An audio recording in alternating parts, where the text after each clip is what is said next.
Hello and welcome back to another season of eRacing Grand Prix Global Edition. We are back for season 9 here, our 9th season in 3 years. And we are starting off with a banger here, a great circuit to start with at the circuit, Suzuka International Circuit in Japan. My name is Amir Amazik, alongside me is Afiq, 42, aka Pingu. Afiq, welcome to the commentary box. Thank you. It's nice. What, 9 edition in what, 3 years? Yeah. It's a record if you ask me. We have a very strong lineup of drivers here racing tonight. We've got copper class, we've got bronze class, we've got gold and silver racing together. Same like last year in Global Edition Season 8, and they did provide some good action, so I'm looking forward to seeing that. I'm also looking forward to seeing the bronze category though. Oh, definitely. But that's the bronze category coming up in an hour's time. But for now, we're focusing on the copper class. And before we head into that, let's go remind the viewers what happened last season in terms of the champions. And we run through each class, who were the winners and the top 3. So in gold, we had Inigo Anton winning his first ever ERGP after 8 seasons of trying. And he finally cracked the nut in that final race where he got the better of Alif Hamilton and got the bread that he wanted. And he was so ecstatic. He said that the feeling still hasn't sank in. I hope that feeling has sunk in by now. Second place, Muhammad Alif. And third, Axel Mariano Nocom. What an absolute blinder of a season that he had, that 10-year-old. Especially with all the fans from Philippines cheering on both Inigo and Axel, especially because, well, Axel, how old is Axel again? 10? 10, yeah. Yeah, he's 10. Has he gotten any racing experience before? I think he's done some karting, if I'm not mistaken. Some karting. But nevertheless, let's go to the silver standings. Why don't you take it away again? Silver top 3, and it was another young gun who actually took the overall silver honors by storm. Nico Sage winning for the first time ever, and he was ahead of another young gun, Alan Drake Cruz, who was second, and his fellow sparring partner third was Chuk Long Lee. So a couple of young guns who took the silver class by storm here. We'll see if these guys moving up to gold, how they're gonna fare after this. Yep, and just by looking at those pictures, you got Nico Sage, who's 8, 10. 8, yeah, roughly around that. And then you got Alan Drake Cruz, who's also a youngster. So, being young, that doesn't mean that they're not quick. They're absolutely quick, judging by how Nico Sage dominated the championship in silver last season, and also Alan Drake Cruz, who finished off in second place. And Chut Long Lee, the Hong Kong from Z Challenger Racing, finishing off in a very strong third place in the championship. Absolutely. Moving on now to the bronze class, and the guy who also finally broke the duck, Mohammad Zikri, finishing first in bronze, and we could see at the end of last season how happy he was. He finally got it, a dream of winning a championship, and it meant so much to him. So let's see how he would fare, or maybe if he's racing tonight, we're not really sure. But let's see how he will fare in this upcoming season. Chut Long Lee, another podium again, but this time second place in the bronze class. And third, Chu Yan-ming, for a second consecutive season, misses out on the title. A little bit unfortunate for Yang Ming, but very happy for Zikri though. His first championship in global, isn't it? Yes. Yep. So moving on to the copper, last class. Last but not least. Yep. And Keith Moe, the winner by just 1 point in the previous season, and he also got that in the very final run in Hockenheim. It was quite a stressful time for the Moe family, especially the fact that Rick told us out of the broadcast that it was very stressful for him to watch how Keith would handle the pressure, but he handled it quite well. They didn't tell him what kind of championship permutations were involved, but he was absolutely confident that he could win it, and he finally got it in the end. Second place, John McGregor. Sad to be missing out on that championship, but I think he will come back much stronger this season. And third, Reynaldo Julie, another guy who broke the duck by getting his first ever win. He got 2 last season. Let's see how he would fare in copper, as he is the guy who's setting the pace right now. Yep, and at the moment, Reynaldo Julie, who leads the way with 8 tenths gap, well, almost 9 tenths if you ask me. Okay, so the copper class are driving the Quilla CR1 again. Same like last season, it's free, and it's one of the best ways to get new people on board to Race Room and to eracinggp Global Edition. Now, track is Suzuka, about 5.807 kilometers, Suzuka. Yep. We love this track, don't we, Amo? Yeah, I used to not really like it, but then I grew to like it as the more I drove it, because it does have a nice flow to it. I can see why plenty of drivers name this as one of their favorite tracks. A figure of 8 layout, one of the very few in the world that's also grade 1 to be figure of 8. The other one being Fiorano circuit in Italy, which is also Ferrari's home track. So really then, a circuit with a lot of pedigree and a lot of history involved. Normally we would see this at the end of a season in the championship where champions are crowned, but we see it in the very first round here for season 9. Yep, and to be honest, we do have someone who does have who did do a hot lap Yeah, for he us. did a hot lap for us, He did a but hot lap for us. yeah, I think we have plenty. We have a bit of time left to show that. So before we go to qualifying, let's see this hot lap brought to you by Harishami, who will be competing in gold. Then we had last corner. Then we headed to the main straight start finish line. This is where Raikkonen and passes Fisichella on the last lap with 2005. Headed to the downhill, southern right corner. Get the good rhythm around here. Get the good grip on the power. Then we headed to the Snake S section where every drivers love this challenge section. If you get a good rhythm, then you will fasten your lap time. Then we headed to the Dunlop corner. Then we headed to the Degner curve, the southern double right-hander. Too soon or too late entering corner, you will cost a lot of time. Then we headed to the under the bridge. Then headed to the hairpin corner. You must have a good grip and to get back on the power traction exit early so that you get faster in your third front. And also the overtaking spots. Then we headed to the 200R on the easy right hand corner. Then we headed to the sprint curve. Apply out, in, out, 30. Then hop inside. Then go exit on the corner widely to get a better traction. Then next we have to go to the crossover section and to the most revered in field corner 130R. Easy flat out here. Then we headed to the Castle Triangle chicane. Get a good grip power here and hit on the curves to shorten the distance as we're passing a lap time, and then we headed to the back to the main straight here, and this is all the one lap tour around Suzuka circuit. One lap through Suzuka circuit is probably the best way to describe it. Harishami would helped us out a lot just now, explaining and guiding us through Suzuka. Overtaking opportunities in Suzuka is absolutely plentiful, as we'll arrive on board Adam Kondrolakis now, who is currently on a hot lap. Yep. Actually, to actually counteract that point that you made, actually overtaking opportunities at Suzuka is a bit more sparse, to be honest, because like what Harish showed us in the hot lap video just now, that the one overtaking spot is that turn one, was how Kimi got the better Fisichella in that one in 2005 to overtake around the outside. Yes, it is possible, but you really have to be gutsy to do it. And we're coming up here to a hairpin, which is also made famous by Kamui Kobayashi back in 2010, how he made those banzai overtaking maneuvers to get the hairpin. That's one of the very few spots you can get overtaking maneuvers done here at Suzuka. And of course the Casio Triangle, but we all know what happened in 1989 if you actually get that wrong, Afiq. I think Senna fans will want to forget that. Prost fans will want to relive that. But nevertheless, you can be extremely ambitious through Suzuka. Andrea Kondrolakis now just exiting Spoon Corner before he heads on the back straight all the way to the infamous, well, not infamous per se, I'll say it's a very famous 130R. Yeah, I mean, infamous with the fact that we had quite a few crashes there in the past, especially noteworthily in 2002 when Alan McNish went over the barriers after his losing control of his Toyota. And yeah, right here they've reprofiled the whole thing. And of course, the Casio Triangle was also slightly modified because of Daijiro Kato's accident in 2003. I was just about to mention that Daijiro Kato sadly passed away in that Casio corner, the Japanese dying on the Japanese track. A little bit unfortunate. But nevertheless, back to the race. Adam Kondrolakis now will cross the line with a lap time of 2 minutes and 10 seconds. And that's a bit slow compared to the time that Renato Juli set in the leaderboards, which was a 208.8. So he's thrown the gauntlet, and everyone else will try and beat that. We move on to other drivers, including the likes of John-Rick Cascon, who has been in and out of the ERGP scene, but he is making his return now. Oh, he's going to lose it coming into the Casio Triangle. Hopefully he kept it in there and not get his lap time validated, but he can for sure still continue on as more of the lap times have come through now. Jose Al-Qadri has moved up to second, make that third, because Arman Hashim, a returning driver who used to be part of the Axel Academy, now races for FSA Racing. He is putting it on provisional pole.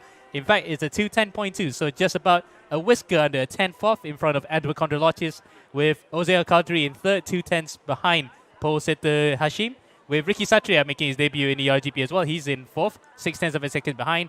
And Tapana Dutz Mera from India, Mera is in fifth place. So that's all the 5 times we have seen so far, but there'll be plenty more to come among the field of drivers that are going to take to the green light here for the first round for Copper in GE9. Yep, and I'm waiting for a few drivers. One of it that hasn't started lap yet is Ronaldo Julie. Now, exiting both Dagner's Dagner 1 and Dagner 2 before before you enter the hairpin. What turn number is this again? It's turn Turn 10. Yeah, the Yep. hairpin.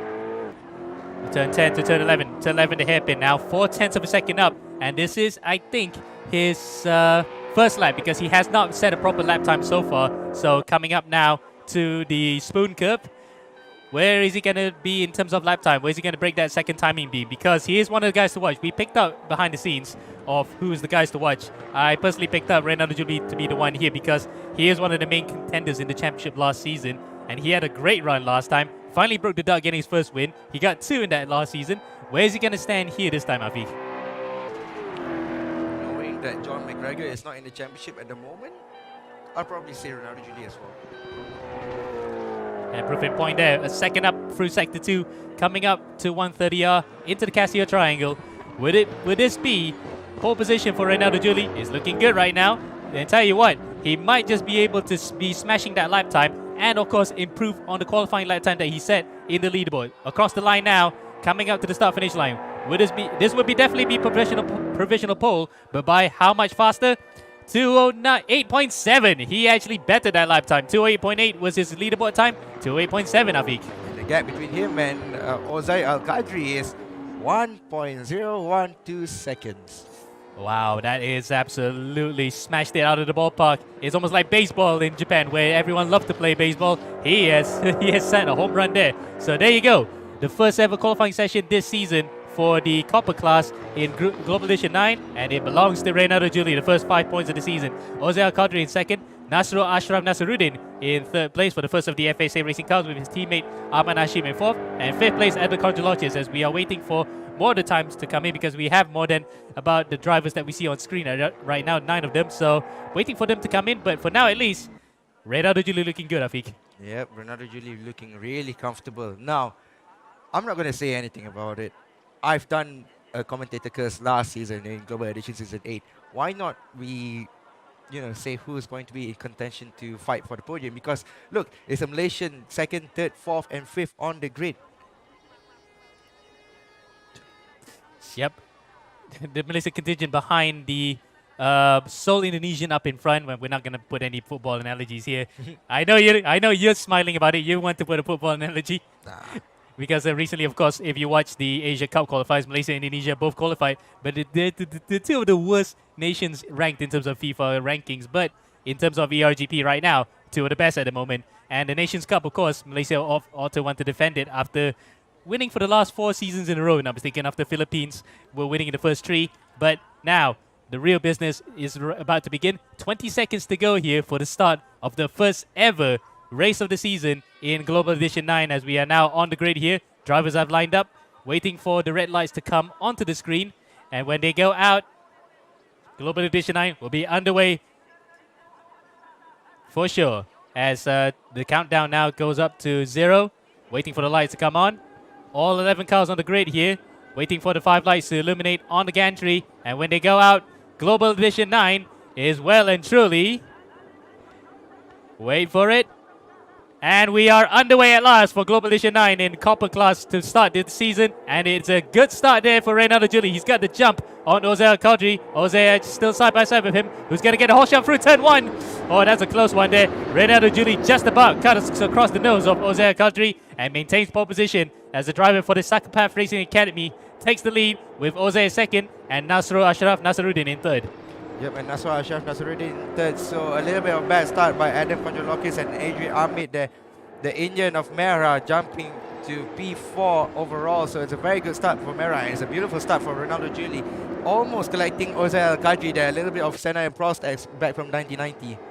1991. No, 90, correct. It is 1990. So at least no one got chopped off there. And unfortunately, the colors of the cars are pretty much the same as that time. But luckily, the outcome's different. And look at the gap that Ronaldo Julie is building up in front now. The man who finished third last season is well and truly on the mission here to try and dominate this championship. He's about a second ahead of Ozai Al-Qadri as they come across the first sector timing beam. As we look further behind, Adrian Amit, the 7-year-old driving for the Academy, is trying to pressure fellow Academy driver Adam Condrolocious, and Condro there sliding his way out of the hairpin as the rest of the 11-car field have gotten away quite safely, Afiq. Yeah, they have gotten away quite safely, so it's a very good start from all of them. No collisions whatsoever in turn 1, in lap 1. Oh, Adrian riding the curves. Can you do that, my boy? But you can, he survived there still. But nevertheless, Ronaldo Julie pulling away at the moment. Look at that, the gap is increasing, 1.4 seconds on the clock. Well, not just on the clock, but on the timing board, because, yeah, one of the guys that finished in the top 3 last season, we thought that he might be moving to bronze, but he has stayed in copper, and it looks as though mission this year is mission win now. He wants to really win this season here for the, not only for himself, but also for his team and for the Indonesians who have not had a good run in the Nations Cup either. So really then, a man on the mission here, Reynaldo Julie, coming out of the Cassia Triangle for the first time this season, across the line, and he leads. So, oh, we had a spinner there. Looks like Clay Vernal has actually dropped it. Yep, he has. It was a slight spin we saw just now on the way out from the camera into the start-finish straight. He had a slight spin, but he saved it, and he's still in the race as Nasser Ashraf Nasruddin and Oze come to blows there coming through turn 1. Oh, that was quite close. Luckily, no one got pitched into the spin, but looks like Nasruddin among the 2 drivers here is the faster. Yeah. Is faster. It is, and AJ is losing position. Oh, look at that, someone diving down the inside. There's Ricky Saitra trying to dive down the inside of Adrian Amit coming into turn 4. A little bit ambitious by Ricky, but you know, Adrian still holds his ground, the young boy. Holds his ground quite well here coming through the S's. And Ricky Satra is no slouch, of course. He has driven a lot in R Factor in the HME series. Also admin of one of the few series, if not mistaken. But looks as though he's got a tough cookie to crack here in the form of Adrian Amit, who's holding his ground quite nicely and holding on to P7. He was 6 behind Ando Condrolocious, but unfortunately he has lost a bit of ground as Ricky, they're nearly coming up to the back of him. Ricky goes up to the gravel, and that might open up an opportunity for John Rick Cascon right behind him to overtake. That's Ricky Satra, we're on board now, and we might just be able to see an overtaking maneuver happen here. Ooh, defense quite well, quite harsh there from Ricky. Oh, he spins, and well, that was almost predictable, isn't it? Because he was quite shallow there, and with cars that they have traction control, but if you set it quite low, you can easily loop it, and that's what happened to Ricky there, Afiq. Yep, indeed, it's a bit unfortunate, but he shouldn't be very ambitious coming into the hairpin. Nevertheless, Ronaldo Julie is still pulling away. Look at that, the gap now is up to 2.9 seconds on the timing sheet. Yep, and these cars are kind of like Formula 3 cars, where once you pull a big gap away, the old Formula 3 cars, by the way, the FIA Formula 3 from circa 2012, 2015, and 2018, and you can see there that once you pull away, you can't be caught. So you have to be right up in the slipstream of a guy in front to really overtake. And there's no DRS, unlike what we will see later on in silver and gold, where we're jumping into the FRX 17 cars. That's where we can see plenty of overtakes here. But for these guys in the copper class, they have to really work for the overtakes. They have to work for the overtakes. And at the moment, Nasser Ashraf Nasruddin, how many laps do you want to stay behind? Oh, look at it, he's got a slipstream of Oise Al-Qadri.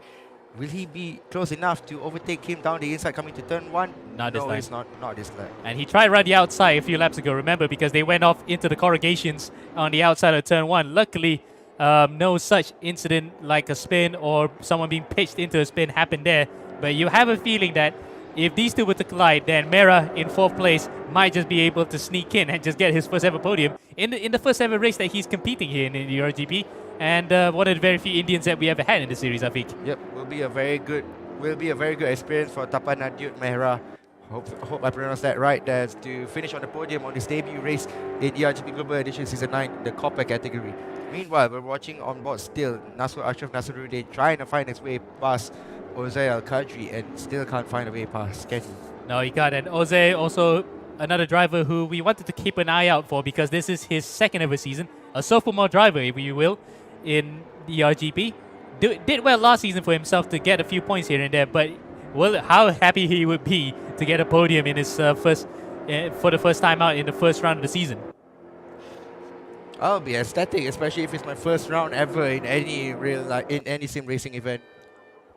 I mean, first time out. He has raced before, but first time out, first race of the season to really get the ball rolling, you know. It might just work out for him in terms of if he wants to aim for the championship. But for now, he's got a big hurdle to get in front with Reynaldo Julie about 3.5 seconds ahead. So that might be a tall order. So podium and trying to keep Nasser Ashraf Nasruddin behind will be his first duty here in the first race of the season. Nasser Ashraf Nasruddin, the gap between him and Ozai Al-Qadri is now down to 4/10 of a second. It was 2/10 at one point, it was 1/10 at one point, and at the moment Nasser Ashraf can't find a way past Ozai Al-Qadri. Oh, a little bit of a riding on the curb there by Mera there. Oh, a bit of a slide there. Fishtailing coming out of the Casio triangle for Nasser Ashraf Nasruddin. We can call him just Nasrul just for sure because, you know, we don't want to overstate the name. But that was close. We thought that he was going to drop it. And speaking of nearly dropping it, we're going to see Adri drop a position here to John-Rick Cascon. Nope. He defends quite well. And John-Rick Cascon, after he overtook Ricky Satria, is now setting his sights in for a top 6 finish here, with Adri holding on for dear life to get some really good points for the start of the season. And because we have the amount of drivers here right now, he will also be starting in the mid-pack for the second race, which I think is, I don't know, we normally do a ballot of where we reverse the grid, but I think P12 should be the pole position. But since we have these amount of drivers right now, Ricky Satcher will be on pole position after this as back up to the front, battle between second and third. Nasrul on to the back of Ozair, and it's still no way by yet. And we did say before, overtaking his opportunities here are very scarce. Depending on how brave you are, if you are brave, you can dive down the inside through Techno 1. You can dive down into the hairpin of turn 10, and you can dive down the inside of turn. Oh wait, hairpin might be possible here.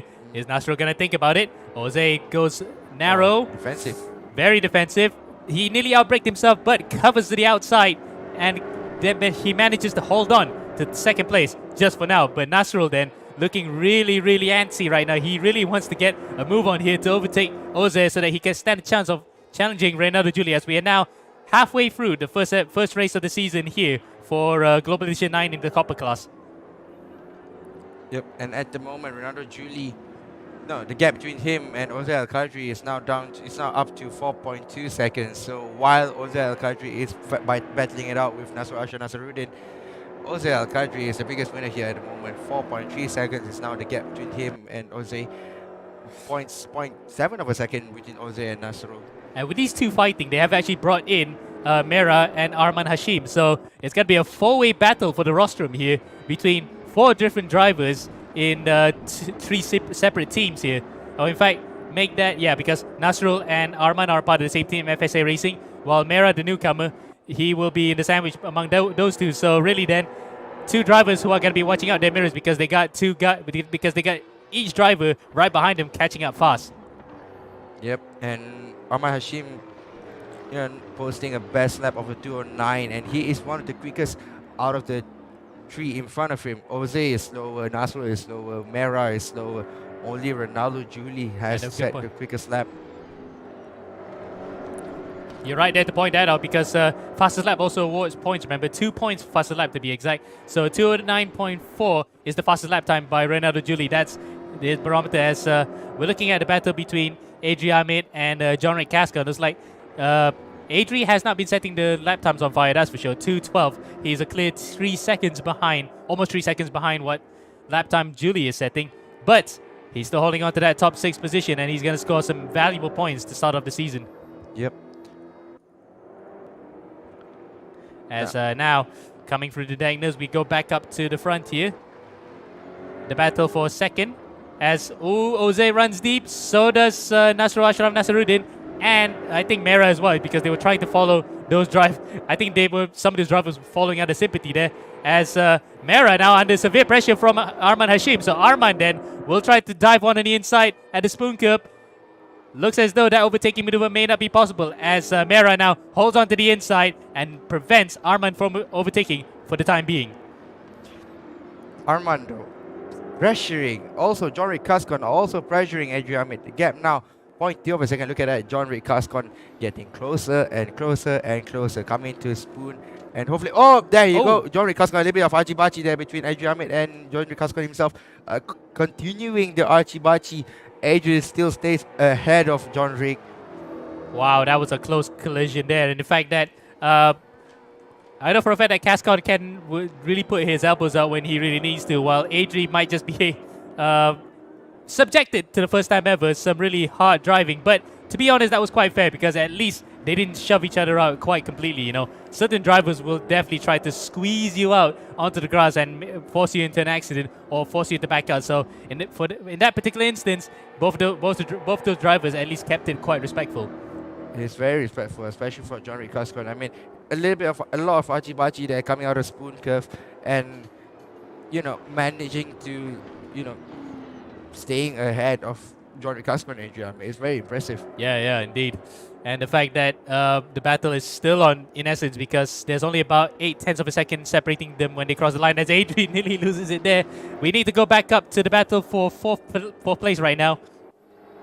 As Tapanadut Mera, well, that's quite a mouthful, isn't it? We just call it Mera for short, battling with Arman Hashim in the FSA racing car. So, he goes onto the gravel there. Full commitment from Armand. And still, unfortunately, he cannot get up to the back of the Indian driver, who was quite defensive when he got up to the back of him. And luckily, we saw just now, very fairly defensive, because some drivers would try to weave left and right. Case in point, look at that. Adri has to block twice there to prevent Cascon from getting a sniff up the inside. And for now, at least, Adri defending 6th place for all he's worth. Gets a bit loose coming out of the hairpin. And you might say, overtaking maneuver is on here, Afiq. Overtaking is on. I mean, we've seen them battling it out. We've seen them hitting each other at spoon early on in the previous lap. So hopefully John Rick Cascon gets a little bit more patient here coming to spoon. There won't be any context here. I don't think so. John Rick is a little bit far back, but Adrian did run wide. But he got a better exit that time around. I think, no, he did. John Rick Cascon is now coming up to the back of him. Cascon then, will he try an overtaking maneuver coming up to 130R or the Casio Triangle? We're watching both of them right now. Oh, it looks as though Adri has actually stalled John Rick's momentum coming out of the spoon curve. But through the 130R, it was a bit squirrely there from Adri, as we had to focus on two completely different battles in cars that are almost the same color, green and blue cars. As Ahmad Hashim now looks like he has a run on Mera as they come up to turn 1. Would this be an overtaking maneuver possible? Oh, tell you what, he is trying, and Arman goes through. Oh, he runs wide. He gets a bit of a tap there from an Indian driver. Tries to cut back across and onto the grass even. But unfortunately then, he still hasn't been able to get away through as we go back to the battle for 6th place. Adri still holding on to 6th place as well. Wow, the battles are close. But again, Suzuka proving that you need to really, really be committed to an overtaking maneuver to make it possible, Afiq. Yep, and at the moment, John Rick Cascon still hasn't found a way. Arman Hashim, though, is pressuring Tapanadut Mera like there's no tomorrow. Still can't find a way past, though. Can you, Arman Hashim? No way through just yet for the Malaysian, as we see another Malaysian then holding on to 6th place. Oh, I'll tell you what, with these two battling, it might just bring Condrolachis back into play. Condro was up in that top 5 initially, but now has dropped all the way back to P8. So he'll be right up at the sharp end for race 2, but he would love to have at least started this new season on a good foot after being 2nd fastest in the leaderboard, and he was 6th last year. It was one of his best ever seasons in ERGP. But it looks as though the second race of the season might just be his salvation. As we come out to the hairpin for the 7th time, we might just be on the final lap here, as Reynaldo Julie 4 seconds ahead of, in fact, almost 5 seconds ahead of Jose Al-Qadri, may just make this a complete grand slam. Pole, fastest lap, leading every single lap, and also winning the race, Afiq. Oh, look at that. Oh, John Rick tries to find a way around the outside of spoon. Doesn't look like he can get a job done. Meanwhile, where is Reynaldo Julie? Exiting the final corner, 7, 6, 5. Yep, this is definitely going to be the last lap. So, ladies and gentlemen, Reynaldo Julie, I didn't say anything earlier and it did work out. Reynaldo Julie from Indonesia, from Physiopath E-Racing Academy. Psychopath, actually. Psychopath E-Racing Academy. Reynaldo Julie, the Indonesian, opens up his account for Season 9 with a win and makes it number 3 in his ERGP career. What an absolutely brilliant way to start for the driver who finished 3rd in the championship last season. As further behind, we have a battle between Adri Amit and John Rick Cascon still needed to be settled. And it looks as though Adri has gotten the better of John Rick Cascon for all his work, fighting tooth and nail to keep 6th place, and he's done it. Best finish of the season, best finish of his career in ERGP as well. 2nd place, we didn't see in the screen just now, Jose Al-Qadri. 3rd is Nasrul Ashraf Nasruddin. 4th, Arman Hashim. And 5th is Mera. So Arman has actually managed to get it through in that final lap. So brilliant driving from everyone all around to keep it clean as possible. And then we see the rest of the field Condor is 9th.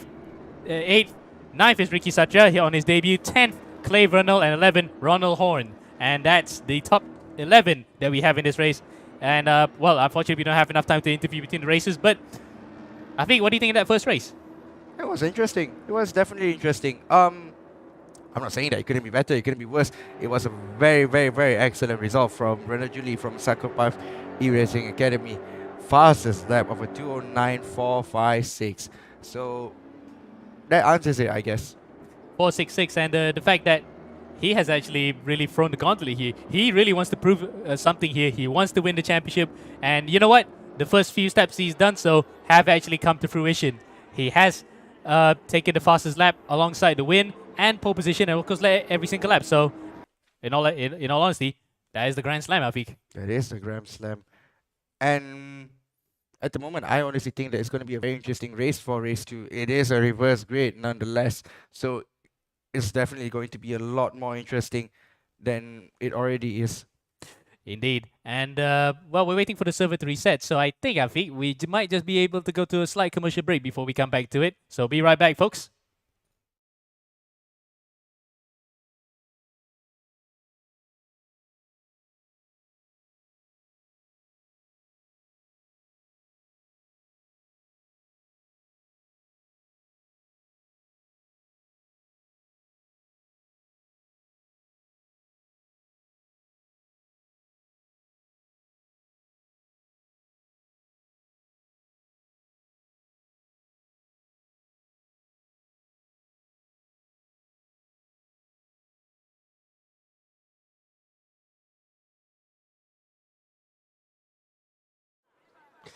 So, welcome back to ERGP Global Edition 9 for the Copper class, round 1. And we are in here for race number 2.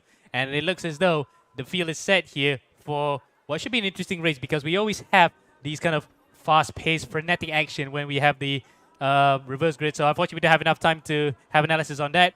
We're going to get the red lights on the gantry. And when they go out, race number 2 for Copper is underway. And Clay Vernal will be leading the way, as now he will get the whole shot to turn 1. It's a good start for the Australian, who had a bit of a slight moment in the first race, but no such moments here. He takes the lead, and look at further back, Ricky Satria then getting a bit of a huge squeeze from Adriame coming through turn 1, and Adri's up to second. I think that was a good start there from the little Malaysian. Oh, that was a very excellent start from Adriame. What, from climbing up a few positions at the start there.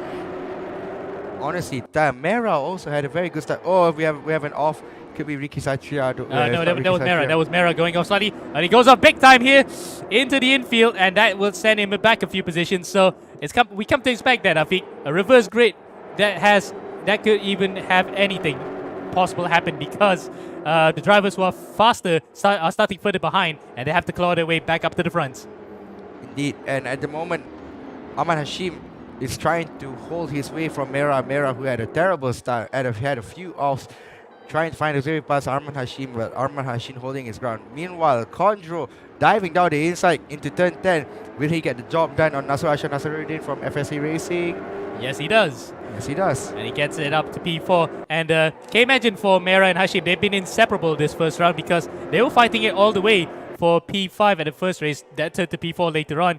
And now they're at it again, albeit at the very beginning for race 2.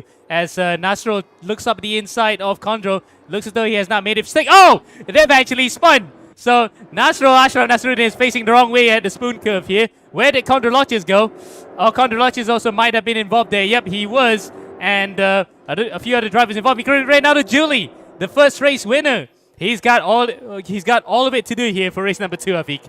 Yep, and we're just looking at Adrian Ahmed. A little bit unfortunate from what happened at the spoon curve, but Adrian Ahmed tries to find a way down the 8-year-old from around the outside. Around the outside of Casio Chicane. Tries to do what Senna couldn't do on Prost. Tried to get the job done. Almost got the job done, but nevertheless, Adrian Ahmed did back off because he ran wide. Yep, and he didn't want to cut the chicane because it might just be an automatic drive-through if he cut the whole thing. So he was thinking about the long run here. But unfortunately, he has given up a bit too much time to the guy in front, as Ricky Satria tries to dive on the inside at turn 1. Nearly makes it then. Adri, his absolute absolutely resolute defending in this first round is a marvel to see. That's quite nice to see because a lot of people when they defend a bit too hard. But this one defends hard enough, but he gives a bit more space to the driver behind to at least try and attempt a maneuver. Indeed, and at the moment, Arman Hashim is pressuring. Look at that, Adrian Ahmed, Ricky Satria, and Arman Hashim. Wow, you never thought that they'll be a battle for P2 as almost Arman Hashim goes wide there. Yep, Arman tries to sneak one the inside there, coming out the S's, but no way through as yet. As Ricky also taking a leaf out of Adri's book to actually defend quite hard. Indeed, and Ricky Satria, 0.2 of a second gap to Adrian Ahmed. Adrian Ahmed holding his ground, the young Malaysian. Very young Malaysian, he's only 7. Oh, the Satria breaks hard, and in turn, Arman Hashim had to break even harder to prevent going into the back of the car with the similar colors there. But it looks as though the guy in front, Clay Vernal, has actually bunched them back up. The drivers in that top 4 positions, those top 4 positions are all quite close together within the space of about a second from the leader to the 4th place. Indeed, and Ricky Satria tries to find a way past. Ronaldo Julie tries to find a way past Ronaldo home. Oh, Adri goes off. Adri is off. Arman's off as well. So they have lost 2nd and 4th positions. Well, actually, Arman did lose a position, but Adri has lost 2 positions and back up to the front. Ricky Satria will try to move on the inside. Will he try to do a Fernando Alonso on Michael Schumacher back in 2005? Oh my God. Clay around the outside and they both touch. What an absolutely brilliant piece of battling here between these 2 drivers. But I think Ricky might just come on top. Yes, he does around the outside. Clay give him a lot of space there. And Ricky Satria leading for the first time in ERGP, while Adri might have pondered, is left pondering what might have been had he not gone off at the spoon curve there. What could have been for you, Adri? What could have been? Look at that, Adri. Mera, after that incident. Whoa! Very swerving there from left to right. Oh, too much.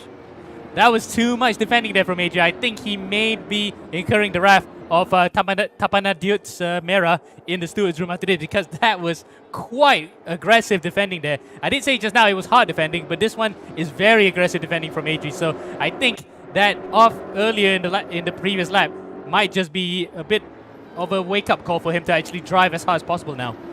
Yep, and Arman Hashim. So Adri is in 3rd place and Arman is in 4th place. Arman, last lap, Arman hasn't set a lap yet. He hasn't set a lap yet because he's been invalidated.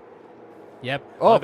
Side-by-side action coming through the first Dagner. And it looks as though Arman may have pried the door open there on Adrian Ahmed, and he makes it up to P3. So Arman Hashim, who didn't participate in that previous season in GE8, but he was in GE7, shows that, well, he can take his apples out as Adri drives one on the inside and has actually collided with Arman, and Arman may not like that one bit. So Adri, well, I didn't see if he raised his hand in apology there, but that looked like total retaliation, I think. It did look like total retaliation after having seen that Arman pushes him off, coming into Dagnum 1. A little bit unfortunate, but Adri shouldn't have dived down the inside into turn 10.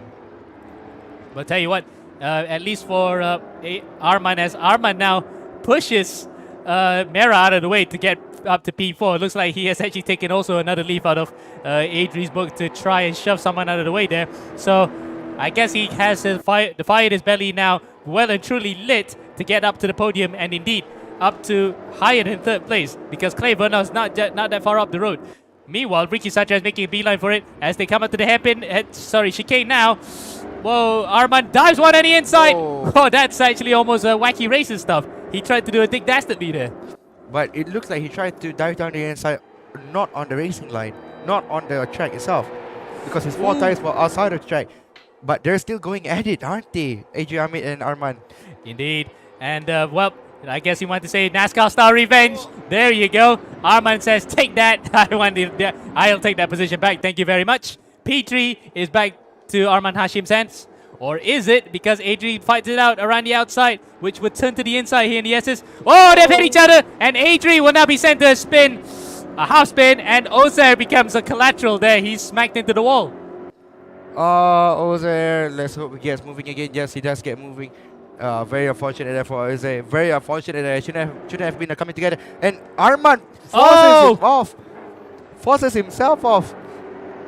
He tried to go on the inside. Clay Vernell there coming out of the downlope curve, but he has put us up to the spin, and now he has even more work to do as we reach the halfway point of race 2 now. Well, it's kicked off here, isn't it? I think in race 2. Well, I told you it's more good. I hope it's going to be more interesting in race 2, and it has gotten more interesting. We've got 7.5 minutes to go, ladies and gentlemen. Oh, look at that. John-Rick Cascon tries to find a way around the outside of the hairpin, does the old switcheroo and says, thank you very much. And Tapanadiut Mera has been taken out the equation from 3rd place here as we focus on the battle for the final position of the rostrum. That has absolutely been end-to-end stuff. Interesting here to see that more and more drivers are getting involved as we look at further up the field from this particular battle. Clay Vernell. Oh, in fact, we can go to Adam Condrolochis. Condrolochis then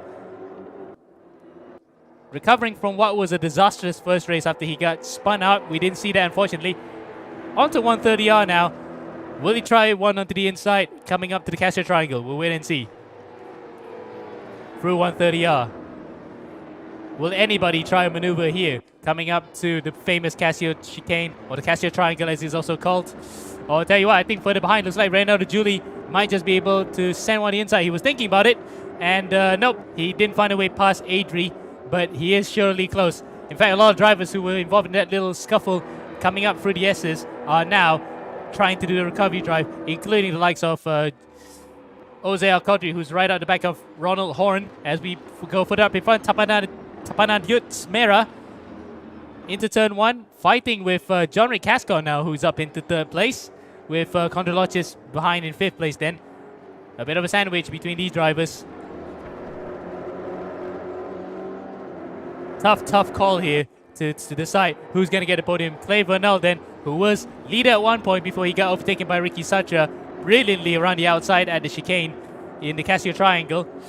Becoming a bit of a cork in the bottle there, I think, especially given the fact that when he was leader, he was actually quite ahead until he dropped off the pace and just bunched everybody up, I think. Well, Clay Vernell could have been, but to be honest, Clay Vernell is someone new into the championship, so we have to give him some credit for that. He's trying his best to hold back from every other races here, but look at that. John-Rick Cascon, Tapanadiut Mera, and Adam Condrolochis here tries to find a way. Oh, Mera tries to dive on the inside of the hairpin. Oh. It's a 3-way wide, almost 3 wide coming into the hairpin, coming out of the hairpin. And they collided again there because the hairpin has been a huge point of contention for most of these drivers. And it looks as though we're at it again here. And also another point of contention, 130, not 130R, but the spoon curve, and then 130R. As we look at Adam Condrolochis, who's behind Tapanadiut Mera, who tries around the outside, no way through as yet.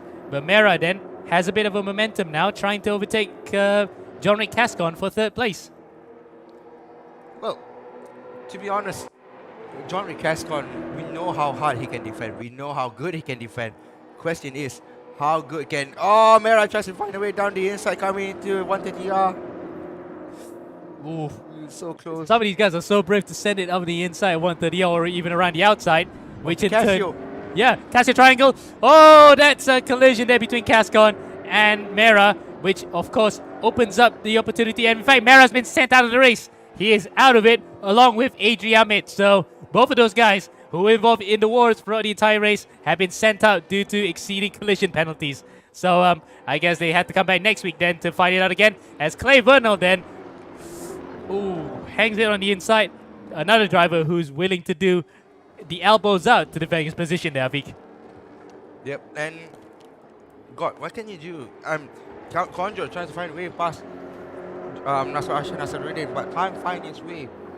John-Rick Cascon though has been looking at the gearbox of Clay Vernell for the betterment of a couple of laps now, hasn't it, Amo? Yeah, in fact, it's been about 4 laps at least because Ricky Satra did make the maneuver stick on lap 2. So I guess 4 laps is almost like the entirety of this race because it is only about 7 or 8 laps here for a 15-lap race at Suzuka for these cars. As again, Vernell has to duck into the middle of the circuit to prevent any which way possible for Cascon to overtake. And at the moment, John-Rick Cascon has been trying dive down the inside. Oh, look at that. Nasser Ashraf tries to find a way around the outside. 2 wide, exiting turn 10. 3 wide, exiting, coming into turn 11. Look at that. We've never seen this before. And 3 CR1 Aquila cars. Oh my goodness, the racers are so brave. I wouldn't do this, it's so dumb, but nevertheless, they're putting a very good action for us as commentators. That was a good show there from all three drivers, but the big beneficiary of that was Nasrul Ashraf Nasruddin, who has actually gotten up to P3 in front of John Rick Cascon as Condor Lodges nearly drops it coming out of this spoon curve. That was absolutely insane action. 3 wide coming out of the hairpin. We rarely see that happen, Avi. We rarely see that happening coming to turn 11 as well. Now, John Rick Cascon, 0.1 of a gap. Will he dive down the inside of Casio? I don't think he will, but he can be ambitious and overtake around the outside of Casio. And does he get the job done? Almost running wide, but does get the job done. He stays on the track on the white line and moves up to P3. And he gets back his third position that he would say is rightfully his anyway, until he got blocked by Clay Vernal coming up to the hairpin. Vernal then brakes so early that it bunched up everybody else just now. And with the likes of Cascon trying to duck on the inside, he just couldn't get enough momentum. That allowed Nasrul Ashraf Nasruddin to fight back. And now Nasrul is back up to third place with Adam Condro interested to get into the action as well. Adam Condro, P5. From P5 to P4, John Rick Cascon has moved down a position. So Condro overtaking around the outside coming to turn 4. Beautiful move by Condro. Now, final steps of the podium up for grabs. This is the final lap of the race. It's anybody's one up for grabs now. Second place is still looking very tantalizing there. Clay Vernal holding on for dear life. He's fighting tooth, nail, and even his toenails for everything possible to hold on to P2 right now. Third place is Nasrul Ashraf Nasruddin. Fourth, Adam Condro, who's holding on now in front of John Rick Cascon, who lost a couple of positions there in that scuffle with Nasrul Ashraf Nasruddin. And oh, there's a clear spin! In fact, Clay has actually been taken. Well, he was actually onto the gravel track for a second there, but Nasrul Ashraf Nasruddin has not made that maneuver possible, and he has dropped all the way back to P6. Clay Vernal, at one point, who was certainly gonna be on the podium, even though he had to defend quite hard, has to now fight back here on the final lap with Arman Hashim now to third. Oh, look at it, chopping and changing. How much can you change in one lap? John Rick Cascon, who was also potentially on the podium just now, out of the race. You can't change much. You can't change much. Look at that. Ronaldo Julie benefiting from all this. We have to go to Ricky Satria now. Lone man at the front.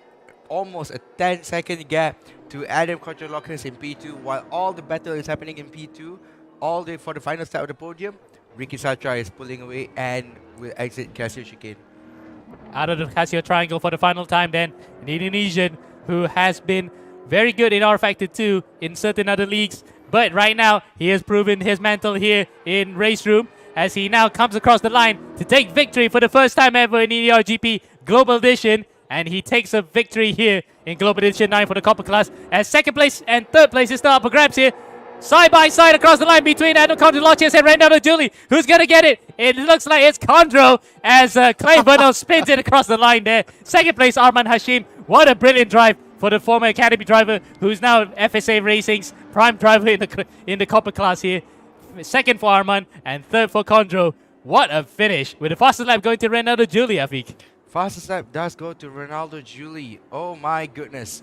Have we ever seen a race finish like that before? Oh, I mean, we have. We have, yeah. Yeah, but we gotta ask Ricky Satria we have to interview Ricky Satria. He's done a tremendous job here, ladies and gentlemen.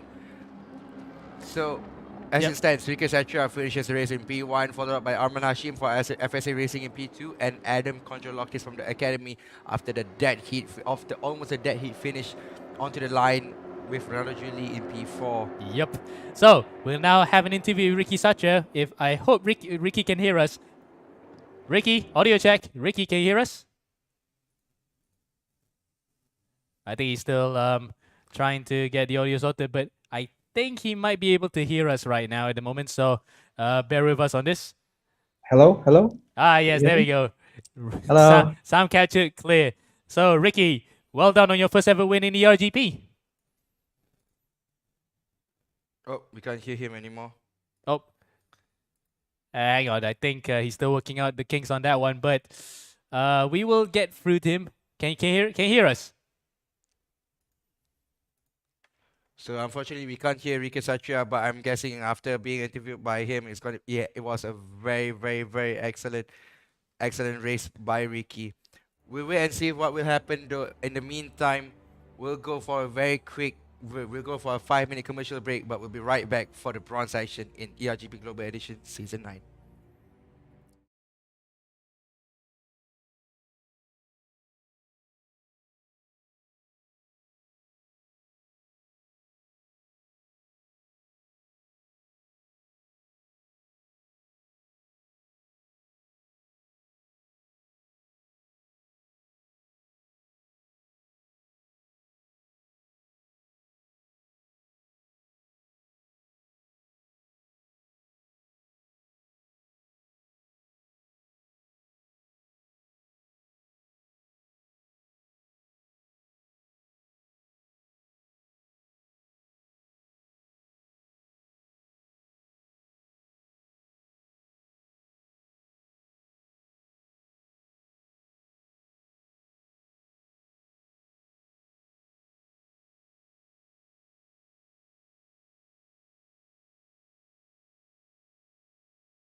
Welcome back to eRacingGP Global Edition 9. This is the 9th season that we had in the Global Edition series that is pioneered by Alex Young. My name is Amir Azik. Alongside me is Afiq, the finger guy, if everyone knows his social media accounts. And we are back here now for the second event, shall we say, because the first event just now was the Copper class, and it was quite a doozy in that second race after a bit of a more or less mild first race. But what you can expect here for the bronze class, especially with Formula 3 cars that are known to be quite nimble and very, very fun to watch. I feel like we've been in this position before, have we? In the bronze category. Bronze category season 8. Oh, what a wonderful sight to see. Races were extremely competitive. Muhammad Zikri, Yang Mingchu, and Chuk Long Lee did their absolute best to deliver us viewers the best racing that we've ever seen. I think. Yeah, I think season 8 bronze was the best racing that ever had. Bar none. It was pretty much the best of the entire series last time out. And to give you a reminder of who were the champions in bronze last season, let's take a look back at who won in bronze. The top 3, to be exact. Zikri, of course, as Afiq mentioned just now, finally broke the duck. He finally got his first ever championship in ERGP, and he was very, very over the moon with that one. Unfortunately, I think he would not be competing for this season as he is busy with other commitments. So, at least before you go being busy elsewhere, you just want to get that done and dusted. Second place, Chuk Long Lee. We might see the best of him in the silver class as well, but we'll wait and see what he will do. And of course, Yang Mingchu, the season 5 champion. That feels like eons ago. Season 6 champion, in fact. But unfortunately, he came up short again for this one in 7 and 8. So I think if he wants to really establish himself as one of the front runners in bronze or silver, he's going to have to do it now here as one of the main contenders in bronze. So that's done and dusted. That was season 8. Now we move on to season 9 here. And a whole host of new characters, I think, Afiq. List down the names, some of the names that I might recognize. I mean, I know a few, but I need some memorization again. Okay, so Danish Aram, what do you think? Danish Arfram, isn't he in silver? Well, he does dabble here, silver here and there, but he does also race in the bronze category for quite some time now.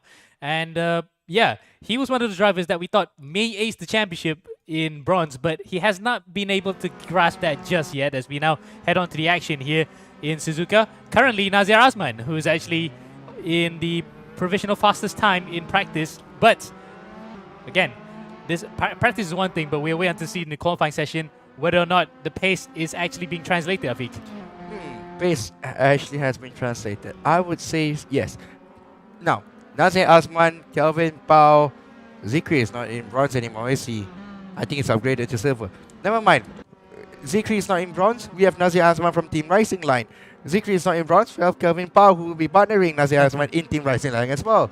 So, Rising Line at the moment, even the practice doesn't really matter, but Nazir Azman, Kelvin Pao, right on the get-go. Actually, Kelvin Pao is part of the academy, actually. So, there's the one more for the academy drivers who have actually proven well in this championship with Azwan Anwar, who has been in and out of the scene in the bronze category, but he has not been able to break into the top 10 in the championship just by yet. But I think he will be able to do so right now because he is in P3 in the practice session at the current moment. So, wait and see right now. 5 minutes left to go. I think it's about a good time here to show a bit of how the circuit looks like, because it is an interesting track, a figure of 8 layout as used in Formula 1 previously. Well, it's a very interesting track. Suzuka. You got Fuji, you got Suzuka, you got Okayama, you got Twin Rim Motegi, one of the few Japanese tracks in ERGP.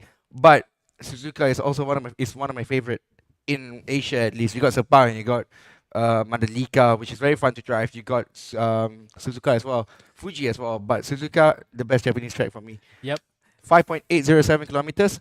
A figure of 8, an extremely interesting layout, a clockwise direction. And not clockwise.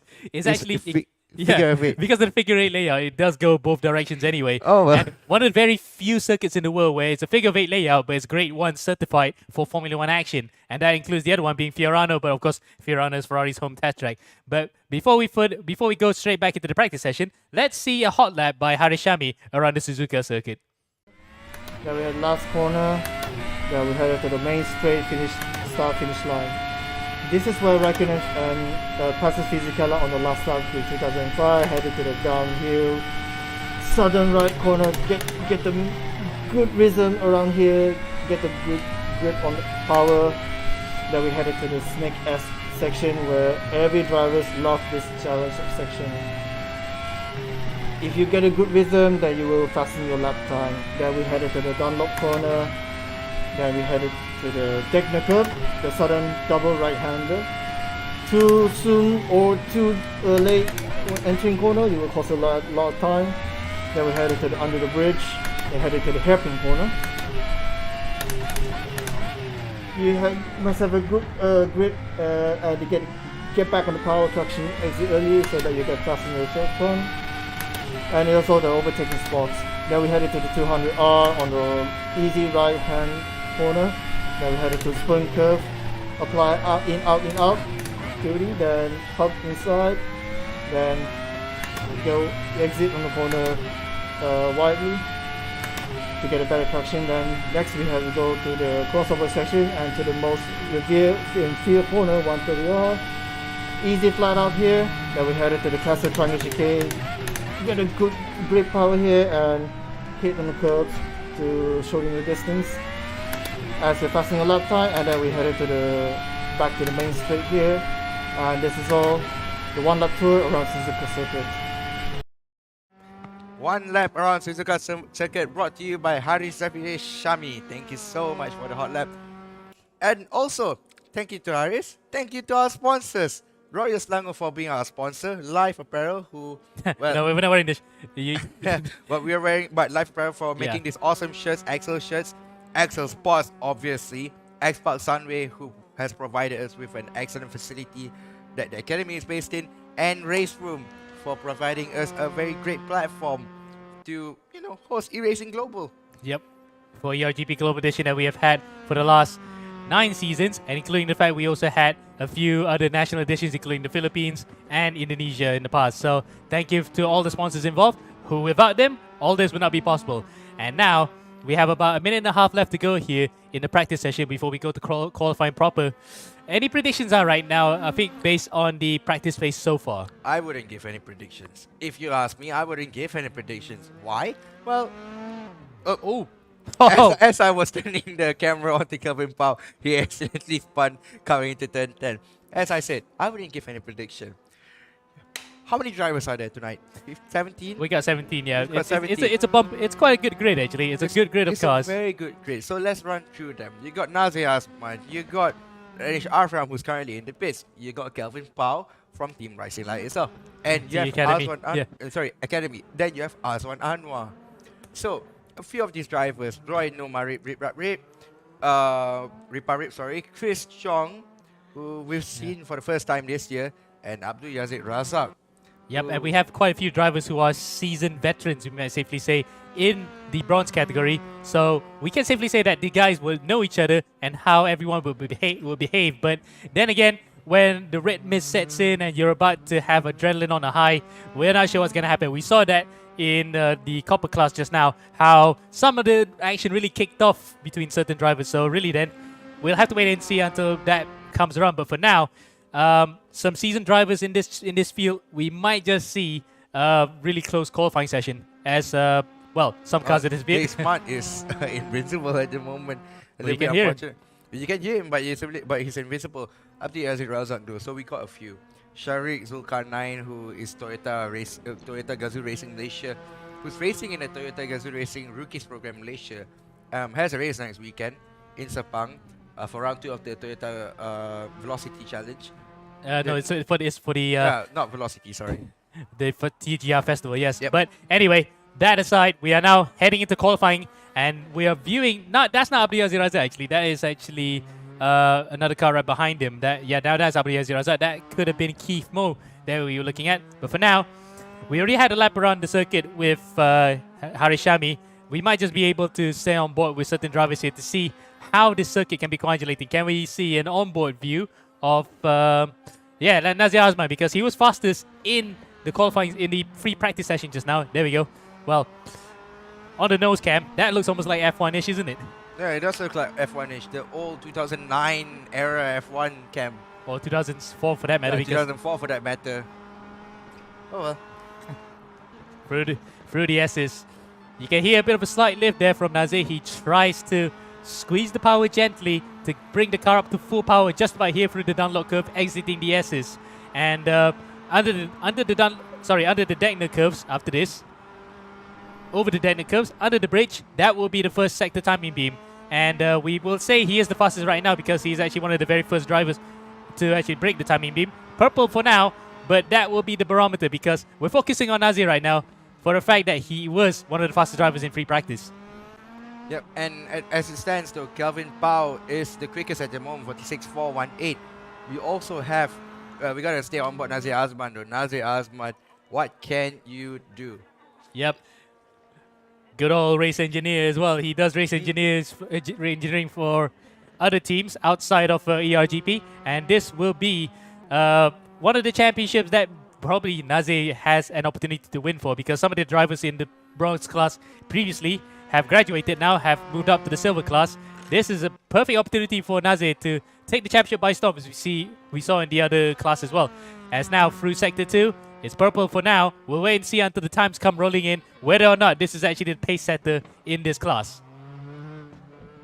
Through the Casio Triangle. Out of the final corner now, onto the start-finish straight. Will this be the fastest lap time so far in the session? Fastest lap in the leaderboard was set by Damien DeGrasse. It was a 155.6. It's a 56.4, and he is fastest so far right now. Oh, in fact, second fastest. Make that fourth fastest because the times have been rolling in. Azwan Anwar with a 56.2 dead in front of Roy Numerip in second place. Third is Sharik Zulkarnain. So that's the top three right now. Malaysia, Philippines, Malaysia up in front with this field being full of Malaysians and Filipinos here. That might do well for their team's Nations Cup standings later on in the season. As it stands, the Nation Cup standing, Malaysia is currently leading by a comfortable margin. Indonesia is second, I believe, and with Philippines in third position. But it doesn't matter now because it's only round one as it stands. Roy Numarip, Rip is only 200s behind Azwan Anwar. Yeah, 200s behind. That is very close for the first lap, and they'll still be able to find pace right now because remember that qualifying, that leaderboard that I mentioned earlier was a 55.6, and it's a 300. And it's a 300 improvement by Roy Numarip. Yep. So there's still time to find here around the world famous and historic Suzuka circuit. Round one of the Global Edition 9 for bronze as well. So this is the first round for their season, and we will kick off with the other two after this. But for now, focus on certain other drivers we might be able to see improvements from. Well, not Sharik Zulkarnain though. He's 2/10 off at the moment, and I think if he actually escapes just in time, he might be able to actually set another lap. But if he crosses the line now, that's it. That's the end of it. Yeah, I don't think there's enough time for Sharik. I don't think there's enough time for Roy. So this is their final lap, everyone. Oh, 1/10 up, Roy Numarip. How beautiful can you get? A couple of more corners to go. What can he do, Amo? What can he do? Let's see. Through the Casio Triangle. Car jumps a bit. I think that was just a bit of a lag spike because the cars normally don't jump up that high if they hit the curbs. And we are now seeing here, he keeps a very tight exit. Close to the wall, the shortest possible run to the line. Crosses the line now. It's pole position by a 10th for Roy Numarip. Numarip ahead of Azwan Anwar and Sharik Zulkarnain. FSA Racing second and third with a privateer up in front. Yep, Nazir Azman though, on the other hand, 56.5 was his best lap. What can you do? You got no more laps after this. Yeah, I think he must have invalidated it. No, he hasn't invalidated it. It's a bit weird. Does he improve? No, he doesn't. He's still 5/10 behind. So Danish Ahram though moves up to P3. And back to cars that he's comfortable with. In fact, another one of the FSA Racing guys. So FSA Racing drivers second, third, and fourth right now. They might be teammates, but we might just see them when the going gets tough and the win is up for grabs. They might just square off with each other and try to fight for it. As we look at other drivers, including another one of the FSA Racing cars, I think Sharik, nope, he may not be able to complete this lap. So for the time being, provisionally, Roy Numarip is on pole position. Looks like everyone here has set their quickest lap, and Iman Zuhaili has moved up to P4. Another FSA Racing guy. So another FSA Racing guy. So you got FSA Racing, second, third, and fourth. And fifth. So 4 drivers who are part of the same team in a row here as we look at now the full provisional results in qualifying, and another FSA Racing guy in 13th with Ashraf Nasaruddin, who was in the copper race just now. And there we go. 18 drivers will start this first race. In fact, Christian Duquet was a bit of a latecomer, but he manages to get it in there. So 18 drivers who will start the first round of the season for Global Edition 9 in the bronze class. Oh, now, question, everyone. Who's going to win the race? We should ask our Facebook viewers, who do you think is going to win the bronze race for race 1, and who do you think is going to win the bronze race for race 2? Mind you, race 2 is a reverse grid. Just like what we have in the eracinggp Sprint Edition, race 2 is a reverse grid. Race 1 is 15 minutes, race 2 is 45 minutes. Both races here in Global are 15 minutes long, and like I said, I'm looking forward for bronze. Yes. I'm looking forward for bronze. Bronze provided the best action last season, and I think we can safely say we can hedge our bets on that. This one will be no different. As the cars are lined up on the grid now, we are waiting for the all clear for them to actually start the race when the count timer gets to 0. But I think a few other drivers are still in pit lane prepping for the race, so half a minute left to go here. And yeah. no time. In no time we will get everybody on the grid. But yeah, no prediction so far. Some of the drivers that we pointed out to be one of the ones to look out for, including the likes of Danish Aram, Roy Numa Ripperip, Azwan Adwa, and Imran Zohaili, are all up there. They are actually at the sharp end of the grade here and potentially will be fighting for the championship all the way to the end. But wait and see. Right now, we're waiting for the lights to come on. Onto the gantry here for the first race of the season for bronze in Global Edition 9. The lights are on. The revs are up, the cars are shaking on the grid, and we're underway here for the first race of the season in bronze. And it looks as though it is actually a slightly bogged start for Roy Numa Ripperip as Sharik Zulkarnain, in fact, no, it's Danish Aram around the outside of Azwan Anwar and takes the lead. A whole shot there. He used the slingshot to good effect, and in fact, these cars can literally be flung around the outside. They are absolutely chuckable, these cars. Light and very fun to drive, and Danish Aram has put that to good use. So Danish Aram, the Singaporean for FSA Racing, leads the way ahead of Azwan Anwar, his teammate, with Roy Numa Ripperip, who was on pole position, dropping to 3rd place here at the start. But I think, Afiq, nothing to report in terms of incidents. It was a good start. And a good start for everyone, not a good start for Roy Numa Ripperip, the Filipino. Down to 3rd place from P1. Currently tries to find his way back to 2nd place. Oh, he went invisible. Yeah, a bit of server issue there. Yeah. But nevertheless, everyone's back to normal now. There's a huge scrap for P9 at the back. Look at that. Oof, Abdulaziz Yazir Raza being in the thick of it, as behind him, that's Dave Smart, who has been a regular in the ERGP scene. And I did say before in previous seasons that he may not be able to challenge for the championship, but he sure knows how to pick up the points when it's possible. And right now, he's proving that point right, as he is challenging for the top 10 positions here. As we look back up to the front, even though this is only the first lap, but it looks as though a pattern's beginning to form here, as Roy Numa Ripperip goes wide. Might lose a bit of a momentum coming out of the spoon curve, and that might let Sharik Zulkarnain through. So it's an FSA Racing 1, 2, 3, and 5 right now, with Imran Zohaili also getting into the thick of the action. Yep, at the moment, the Roy Numa Ripperip is not having the best time of his life. Look at that. Very cool, calm and composed, but I'm guessing he must be absolutely furious that he's lost 5 positions from start of the race and almost got collected there at the chicane by Calvin Pao. So Calvin Pao, a former series champion back in the G6, if I'm not mistaken, challenging then, nearly whacking the back of Roy Numa Ripperip, but Roy Numa Ripperip manages to hold on to that position as we complete now the first lap of the season for the bronze class in Global Edition 9, and it is being led the way by Danish Aram by more than 1.8 seconds, 2 seconds now to be exact, in front of Azwan Anwar, with Sharik Zulkarnain holding on for dear life in 3rd place in front of Imran Zohaili and Roy Numa Ripperip. If I was a team boss of FSA Racing, I'll tell my boys to slow down and not hit each other, not race each other, form an alliance and defend. At the moment, Azwan Anwar, Sharik Zulkarnain is battling out, and Imran Zohaili has lost that position. Imran Zohaili has lost 2 positions, so it's a little bit unfortunate for Imran Zohaili. Don't know what happened to him there. He's being overtaken front, right and center. Another car down the inside coming to Degner 2.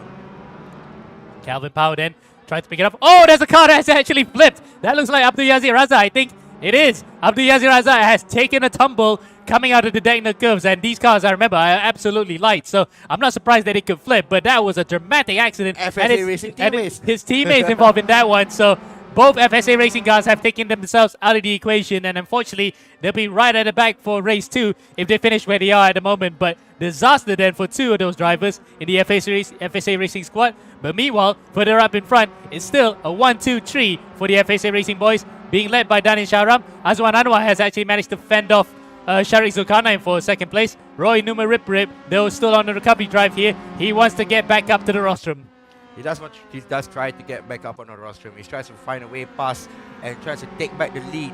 But at the moment, 4 seconds is the gap between him and Danish Ashram. Had a very good quality though. Roy number 8, Rip. As another car tries to dive down the inside. Look at that, Sharik Zulkarnain. These FSA Racing boys are not holding back from one another, aren't they, Amo? Indeed, they are not really holding back at all. In fact, with them battling this hard, that might actually bring back the rest of the field to the back of them. Sharik's weaving. He's weaving quite a lot, but Roy Numa Rip is weaving as well, trying to overtake on the inside. Oh, that is quite close. They really chop each other's nose here as Imran Zuhaili goes off into the corrugations, and it might actually invite Calvin Powell back into position. So really then, it's all kicking off here, and it's only race 1. It's only race 1. We've got race 2 coming up. And as it stands, so we've got action. FSA Racing teammates hitting each other. We've got FSA Racing leading 1, 2, and 3. So a little bit of unfortunate events for FSA Racing. Could have been better, but at the moment, I'll take a 1, 2, and 3. I'll take a podium sweep any day of the week. Indeed. And not sure if some of them might compete in the gold class after this, but a good result for these guys may just make their weekend as... Oh, Imran Zuhaili actually spun it. He has actually dropped it coming out of Degner 2, and that will send him to the back as another car goes off. Car spun out. And I'm not sure who that one is, because that was behind Dave Smart. That was actually Christian Duque, if I'm not mistaken. It looks as though it was Christian Duque in one of the Samsung colored cars, but yeah. Oh, I think we need to take a moment to take our breath here, because so much has happened in the space of about 5 minutes. We're not 5 minutes, 5.5 minutes, Emo. Yeah, we're not even close to the halfway point of the race here right now. Oh god damn, FSA Racing. These boys, they have a lot of competitors in bronze. They've always have a lot of competitors in bronze. That's what makes them interesting. And these boys, even though they're in the same team, but they're fighting with one another. I think that's the way to do it. Yeah, well, not to say that's the way to do it, because we really don't want to have civil war or friendly fire, but so far they've kept it respectful as Roy Numa Rip tries to dive one on the inside there on Azwan Anwar and gets it. He gets third place from him, and now he will try to set his sights up to second place in front with Sharik Zulkarnain right in front of him. So he's on his way there. He's partly done a bit of the recovery job, but unfortunately he's still about 5 seconds behind Danish Shahram. So the win definitely out of the question. But second place, still on. Oh, I've spoken too soon. I think he's got off into the corrugations, and he has dropped it behind Azwan Anwar yet again. So he has it all to do once again. Still though, FSA Racing 1, 2, 3. I'll take that. Anyway, right number rip. You can be patient, you can be aggressive, you can do both at the same time. Well, you can't do both at the same time, but at the moment that's what he's trying to do. And that's not the right way to do it.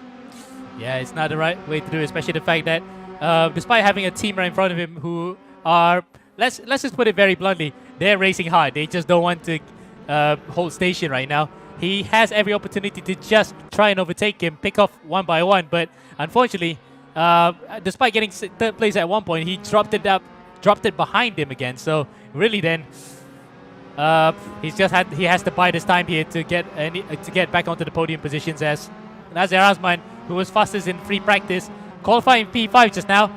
Not been a good start to the season for the Team Rising Line guy. Every time I see Nazir in real life, he'll always wear a bandana. And he still wears one now. Very interesting. Don't know what's wrong there, but you know. Is it a biker thing? Because he rides a bike as well, you know. So really, then he just does this as someone into the gravel trap. That might have been Dave's. It's Ozai Al Qadri. Ozai has actually dropped it into the gravel trap, and that might have been a puncture, I think. There might have been a puncture, but look at that. Roy number rip. Battle for P3 is still on. He can make FSA Racing's days, worse. But as it stands, oh my goodness, he's getting so aggressive.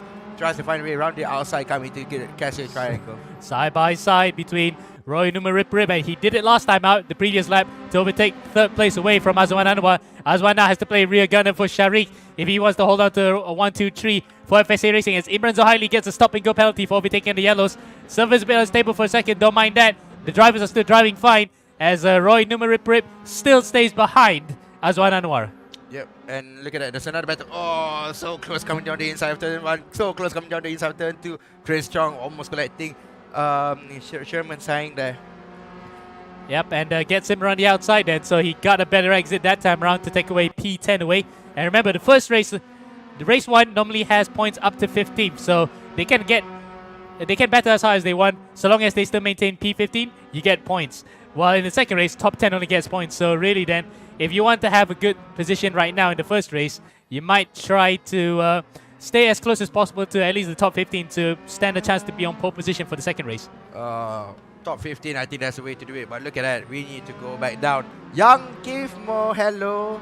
Oh, Keith Mo, yes. We've not mentioned him at all in this race so far, haven't we, Mo? Yeah, we haven't. And in fact, that he had quite a bit of an incognito first qualifying session in bronze. And this is the champion in copper we're talking about here.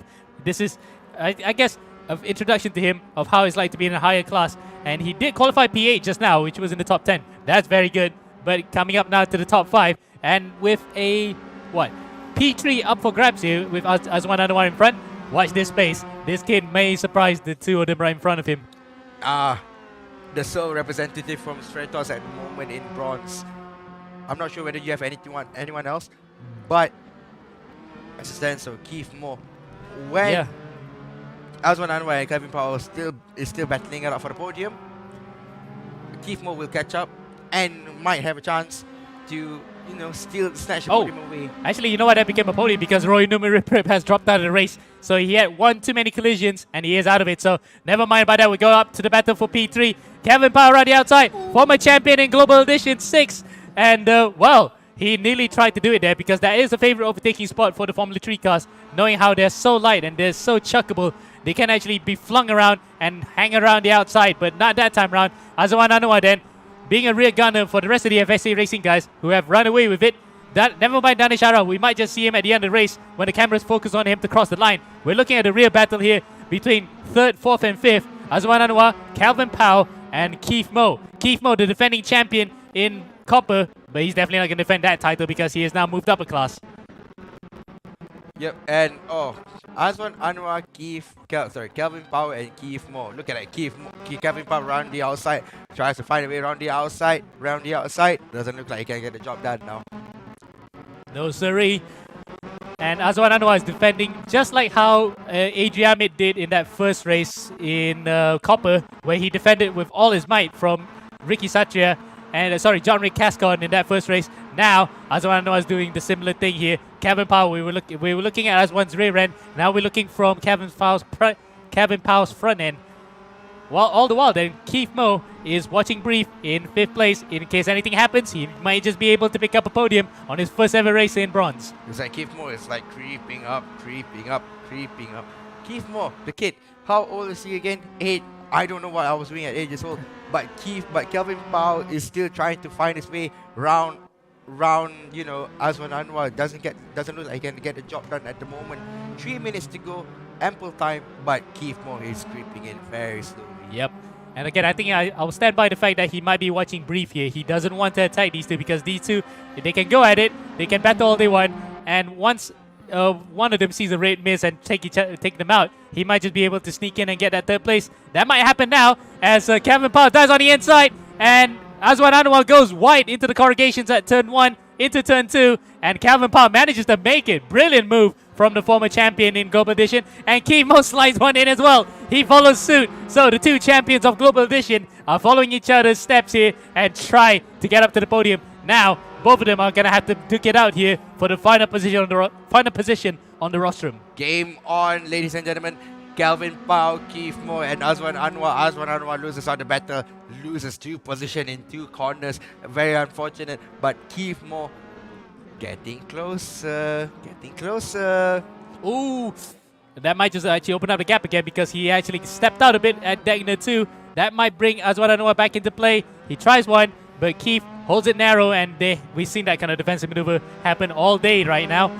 And yep, he manages to hold on to P4. That might spook him just a bit, but Keith Mo definitely still in contention for the podium here. So a bit of a server error there. In fact, less than 2 minutes left to go here. By the time we come around next time, that's the final lap of the race. Yeah, we gotta focus on Danish Ashram. We haven't focused any time and we haven't given him any air time. Your race leader, ladies and gentlemen, Danish Ashram has got a couple more corners and will start his final lap of the race, followed up by Sharik Zulkan 9, and we have to go back to the battle between Keith Mo and Azwan Anwar. Yep.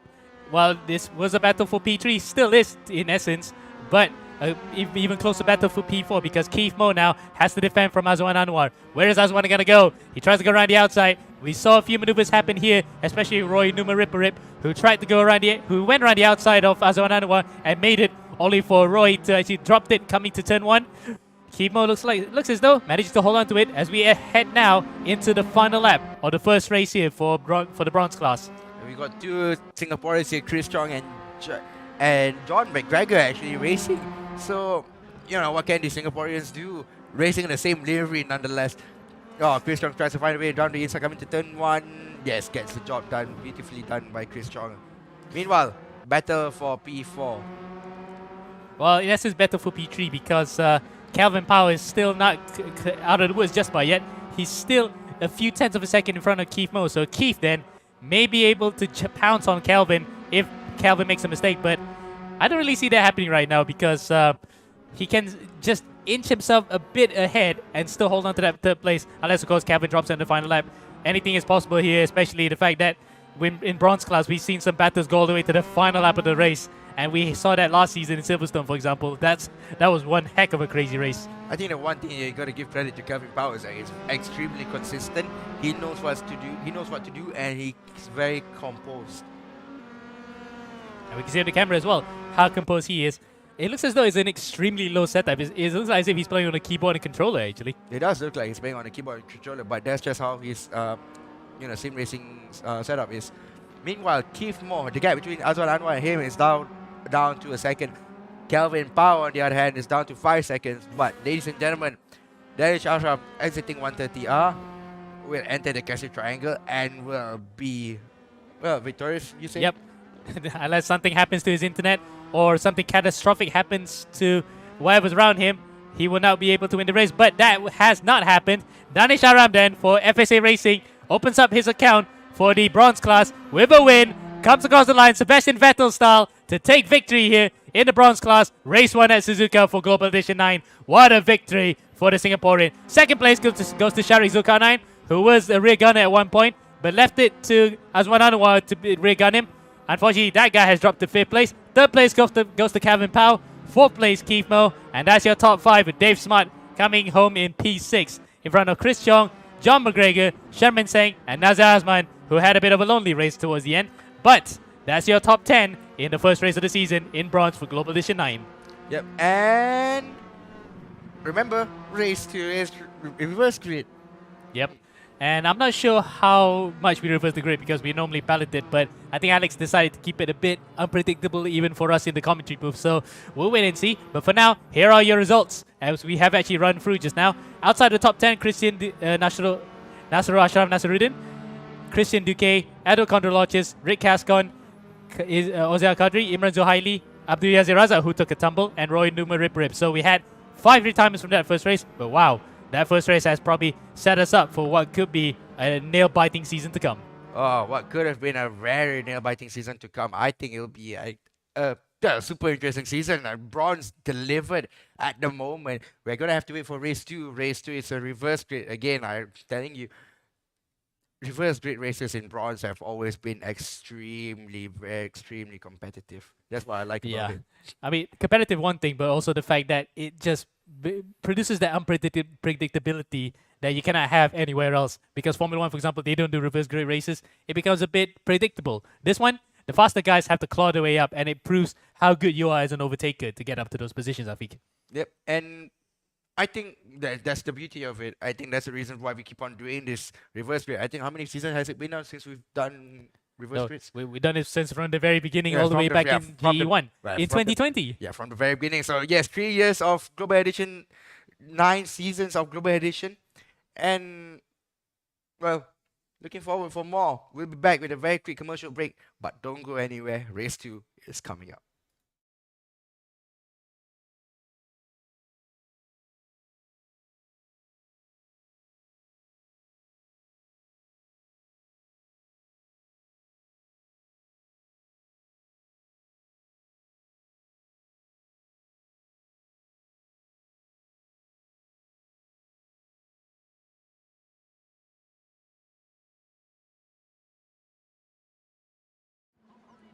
Well, we have to cut the commercial break short. The gantry has lined up there.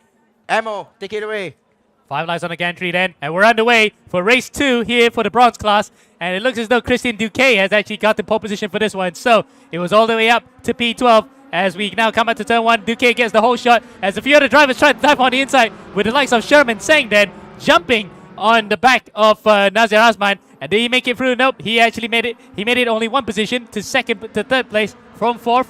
As the rest of the field then streamed their way through the S's. We have one last driver. I'm not sure who dropped out, but it looks as though yet another clean start for this bronze class, Afiq.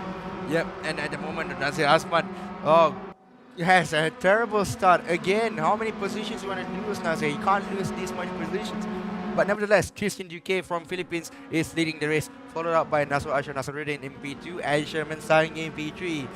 Yep, and there goes Sherman Seng into the gravel trap, and that will open up the door for Dave Smart to overtake him. As we look further behind, race 1 winner Danish Aram has already made his way up to P6 as more and more drivers start to dive on the inside. That one of them being Keith Mo, and whoa, that's a three-way fight. We saw that just now in the copper class. But this might end up in tears because these are much faster cars, and if wheels lock, look at that. If wheels lock, one car might be sent into the air, and that's what just happened to Danish Aram. Luckily, it didn't set up any further into the air. Otherwise, that will be a complete retirement for one of the drivers. So, coming out of the spoon curve for the first time then, Christian Duque leads the way. Nasr Ashraf Nasruddin in second and Dave Smart in third. That's your top 3. But we still have not settled into rhythm yet because this is only the first lap, Afiq. Yeah, it's only the first lap, but look at that. Nazir Asman losing more and more places. How many positions you want to lose, Nazir? You can't lose this much. Now, Dave Smart, P3. What is it? 6 tenths of a second behind Nasr Ashraf. Oh! Almost losing it there. Fishtailing. And he has opened the door back, giving the opportunity for Sherman Seng to overtake. But he has actually been stalled slightly with the momentum because he tried to avoid Dave Smart spinning. Now Sharik Zulkarnain's up to his rear end.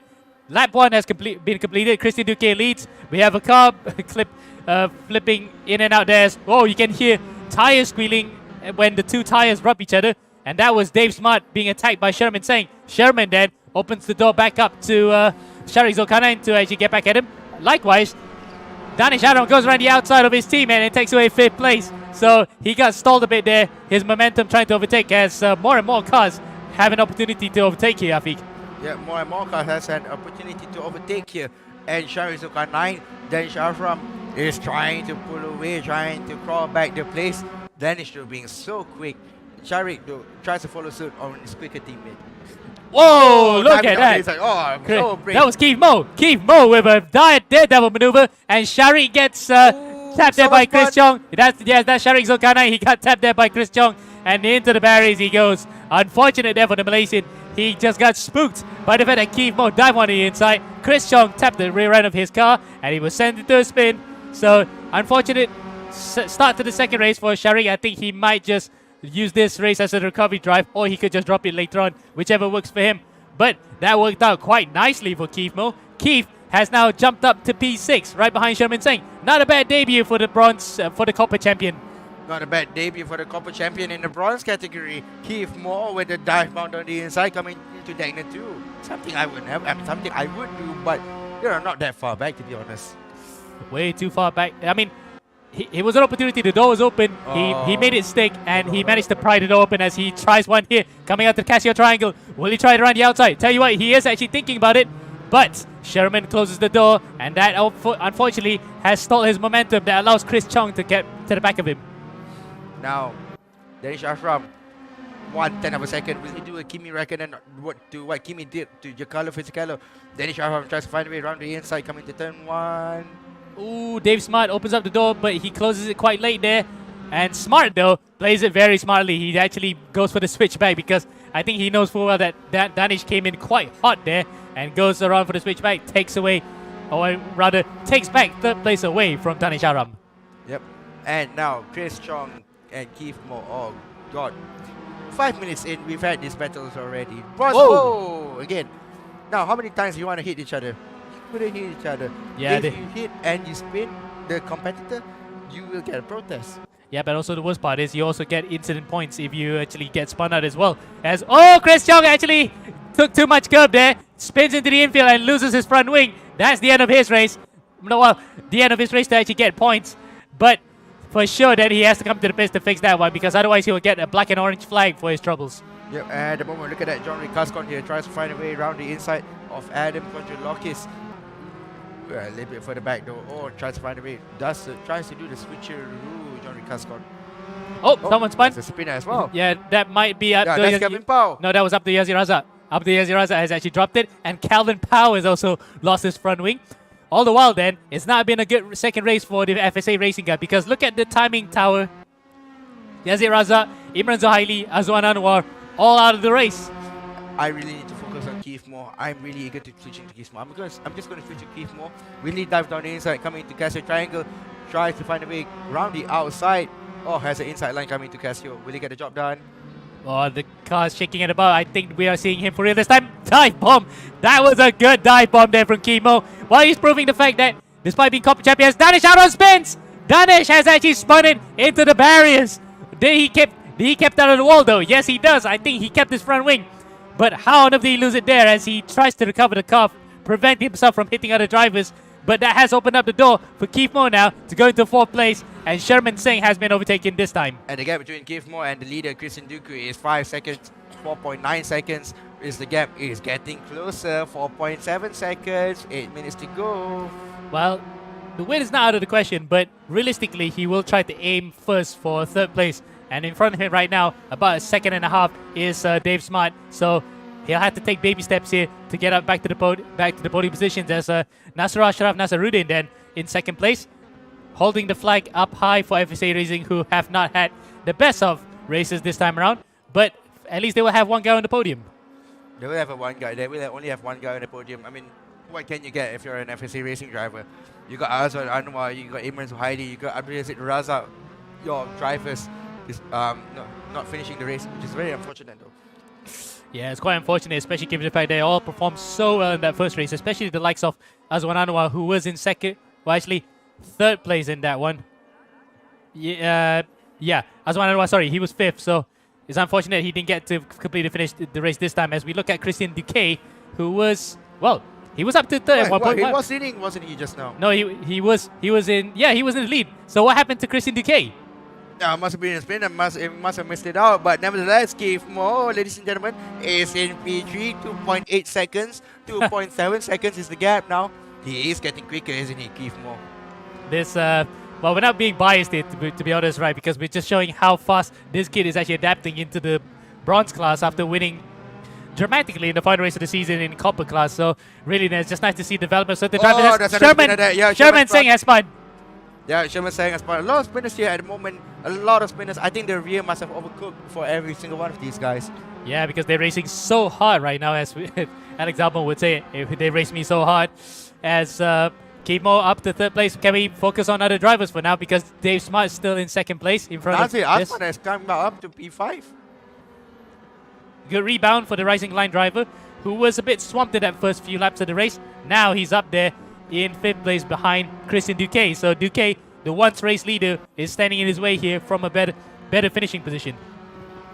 Yep, and at the moment though, a lot of these drivers are really capable. We don't know what can we do. Keith Moore, the gap is now down to 3/10, and he is getting quicker. Again, I'm not trying to sound biased. Emo is not trying to sound biased, but it goes to show that this Copper kid who won Copper last season is, giving everyone in bronze a difficult time. Indeed, and we saw just now Kevin Powell drive-through penalty for speeding the pit lane. That was on top of the fact that he had to replace his front wing from the previous skirmishes. So, unfortunately, then he has to recover his way back. He has to consign himself to a P14 finish at best. So, commiserations to Kevin for this round. Meanwhile, we're still looking at Keemo here. He's challenging for second place with Dave Smart right in front of him. And I think it's not out of the question right now. Is a victory possible, I think, for the Stratos Motorsports driver? Well, the gap was now down. Well, last set was the gap was 2.7 seconds. Now the gap is down to 1.6 seconds. So a victory is definitely possible for the Stratos driver. Meanwhile, further behind, Nazir Azman, he tries to overtake Christian Duque at 130. Oh, that's very brave. The outside. Inside. He tried to go for on the inside there. Duque was on the outside, and Duque holds firm there. A lot of drivers really know how to drive these Formula 3 cars to hang around the outside and keep it very, very planted, their foot on the throttle to maintain the position. Yep, and at the moment, though, Nazir Asman still tries to find a way. Keith Moore is still trying to find a way for 5 minutes to go, ladies and gentlemen. Roughly 2 laps. Yep. 2.5 laps. Three if you include the fact that we were into lap 8 at lap 9 actually at the end of the race. So watch this space. There's still possibilities that can happen in the next few laps as Keith Moore now comes out to the back of Dave Smart. Dave Smart under real pressure then from the Malaysian, the young Malaysian who's the current champion in copper, looking as though he's taking like a duck to water in the bronze class. It looks as though he's never been away.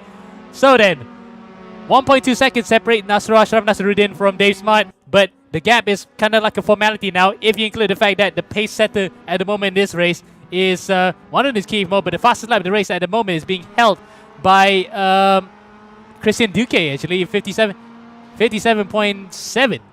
No, it's actually 57.0, yeah. 57.0 is being held by Danish Arab. So Danish Arab will get the points for that. He was one of the fastest drivers on the circuit until he spun into the final corner. So he has taken himself out of the equation. And that's why this particular race, it has opened up big time for the other drivers to have an opportunity to win as well. Now, Keith Moore. When can you overtake Dave Smart? But they're trying. The gap now is now down to a second. So Nasrul Ashraf Nasruddin, something must have happened. He's getting slower and slower and slower. Yeah, it might be because he's wearing the tires out quite fast. Because remember, for all the classes in this race, it's times 3 as further behind. That's actually Nazir Azman. Take 2 on the inside at 130R. No way through just yet. And again, Christian Duque plants the foot to the floor around the outside to keep 4th place away from the Malaysian, who's I think growing a bit antsy right now, trying to get by him. But there's no way through. Oh, there's someone spinning. Nazir! That's Nazir. No, that's not Nazir. That is actually Nasrul Ashraf. So Nasrul Ashraf has actually dropped it through the final corner. And that means Keith Moore and Dave Smart will be fighting for the win here in race 2. I told you a race win might be up for grabs for the young Keith Moore, and it has. Now further back, the final battle for the podium is. Oh, that's a hit. Oh, it doesn't look like a hit. Nazir Azman does back off there, runs a bit wide, but being safe here, Nazir Azman, isn't he? He is actually being quite safe here to back it off and not make everyone go to the spin as a stop and go penalty for Sharik Zulkarnain. His race has gone from bad to worse after getting tangled up with Chris Chong through the dankness and smacked his rear wing. So a few of the FSA racing cars not having a good day. In fact, all of them have actually had quite rough days. In fact, there we go, stop and go penalty again, confirmation for Sharik Zulkarnain. We're watching for the battle for the lead. Next time by will definitely be the final lap. So Keith Moore then only has 2 laps here to make it count, to overtake Dave Smart. Likewise, Dave Smart here has 2 laps to hold on to the lead and take his first ever win in the RGP. Who are you rooting for? I'm rooting for I'm anyone. not rooting for anybody. We're rooting for very good, excellent racing, and these bronze drivers are providing it, ladies and gentlemen. Yeah, once again, the bronze class has provided absolutely brilliant action. And we're not even done. Yeah, we're not done yet. With still less than 2 minutes left to go. And next time by, confirm, will be the final lap of the race. So after all that's happened, that's a spin. That's Christian Duque. Duque has dropped it, and that's Nazir Azman's podium. Again, as I was about to say, a lot has happened since the very first lap. And again, it's proved the point here. That's Christian Duque dropping it from a possible podium. Now we're backing up. We're going up to the front here. Keith Moore versus Dave Smart. Dave Smart holds the inside. Very touchy there. And Keith cuts the chicane at the final corner. He has to back it off. Otherwise, he will actually get a penalty. So Dave Smart then holds on to the lead for now, coming up to the final lap of the race. He has driven absolutely well here to prevent the Malaysian from overtaking him. Indeed, he has. And now Nazir Asman is sitting comfortably in P3. Look at that. The gap is so far back. And Nazir, the gap between him and Shari Zulkarnain, who has yet to serve his stop and go penalty for overtaking on the yellows, is 4 seconds. But, ladies and gentlemen, 6 tenths is the gap between Keith Moore and Dave Smart. And no word from the stewards about that final corner overtake. So I think Keith may have backed up just enough to prevent himself from getting a penalty there. So it's a straight shootout fight between the Australian and the Malaysian. A veteran Australian, we can safely say, because he has driven in the bronze class for quite a couple of seasons now. But he has finally gotten up to a position where he could claim his first win of the season. Likewise then, Keith Moore, first time in the bronze class. He will try to send one on the inside there. Oh, sparks fly on the curb. And unfortunately a bit too soon. He did that on Sharik Zulkarnain at the start of the race. But he can do it that time around. Dave was well alert to that. That is actually frightening. Can you imagine how an 8-year-old can drive this well and this viciously good? That's what I said. Keith Moore is outstanding for his age. I mean, we've got Adrian Ahmed, we've got Nicholas Sage. Nicholas Sage is also one of them, an 8-year-old. But Keith Moore is up and coming. He's only been racing since what? Last year? Yeah, a couple of years ago, yeah. A couple of years ago. And he had a few heartbreaks in between before he got his championship finally last season. But it looks as though he might have to wait another round here to claim his first win in bronze, because Dave Smart then, he's on the home stretch. He has defended absolutely well. I think it's almost like wasn't it The Shining? It's almost like The Shining, where kids can be quite creepy, and Keith Moore has proven that he was actually being creepy right there, creeping up to the back of the Australian driver, but he was well alert to that one as Keith will try to time one final time, but no way through just yet. Dave Smart, for the first time ever in ERGP Global Edition, will take a victory, albeit it's a race 2 victory, but a win's a win.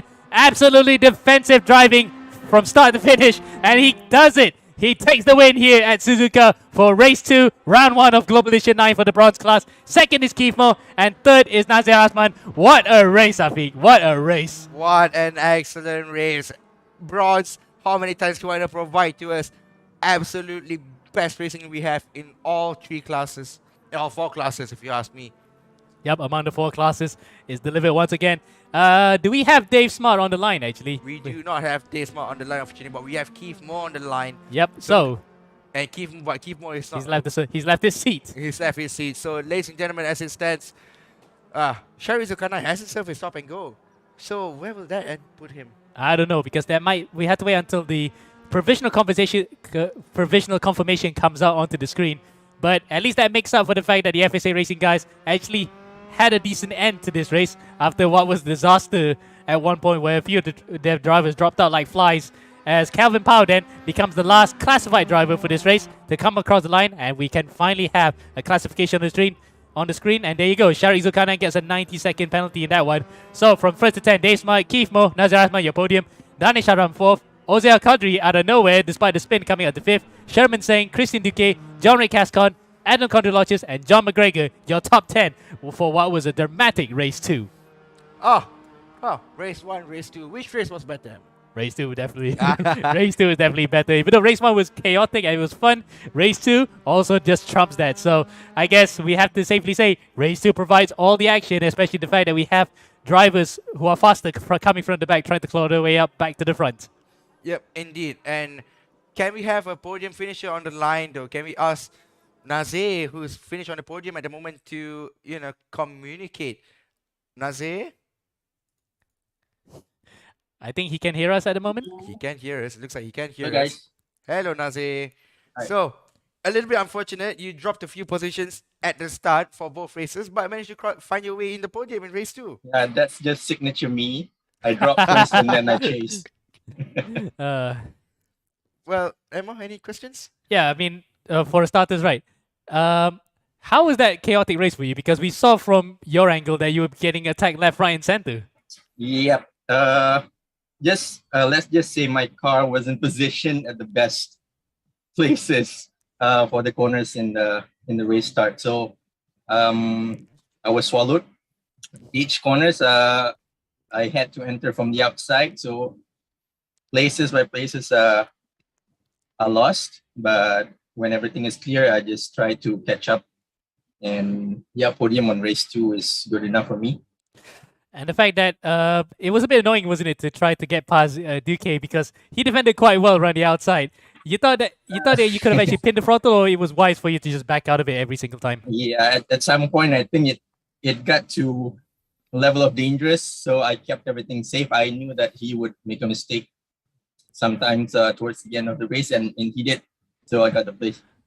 Good for Indeed, me. and would this be like a catalyst for you to get better results for the rest of the season? Because I think you might feel that there is an opportunity to win the championship here, doesn't it? It's always possible, but for me in race room, it's more about luck. So even though you practice the whole week, and if you're not lucky on that day, yeah, a lot of things can happen. So it depends on luck as well. Like I said, winning is always possible. We'll always keep fighting. Indeed. Yep, indeed. And thank you so much, Nazir, for your time. Yeah, and Lady Luck was smiling on him today, of course. So yes, best of luck for the rest of the season, Nazir. Thank you. Bye, guys. So then, I would say bronze delivered. Every time I do commentary for ERGP Global, I always look forward for the bronze event because it's so interesting, and it has delivered again, ladies and gentlemen. Race one was not as interesting as race two, but it was still interesting. That's a beautiful bit of it. Yeah.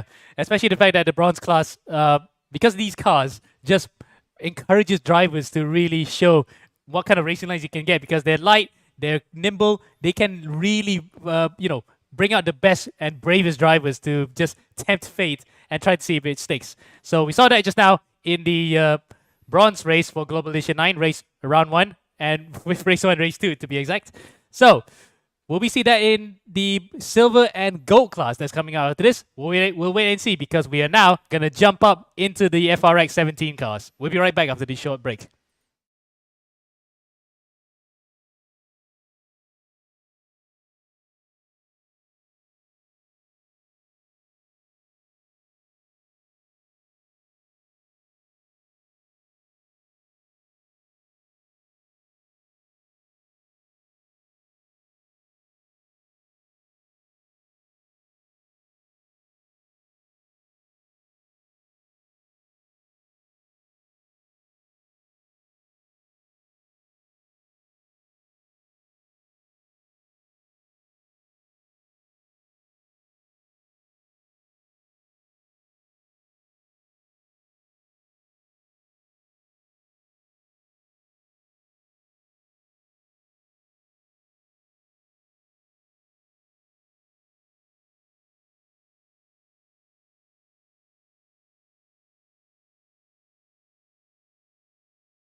Welcome back to E-Racing Grand Prix Global Edition number 9, the 9th season of the Global Edition that we've had since the 2020 racing season, to be exact, because we were behind closed doors, but now we're still going on it, still going strong, and we are in for what it should be the most promising class of the lot.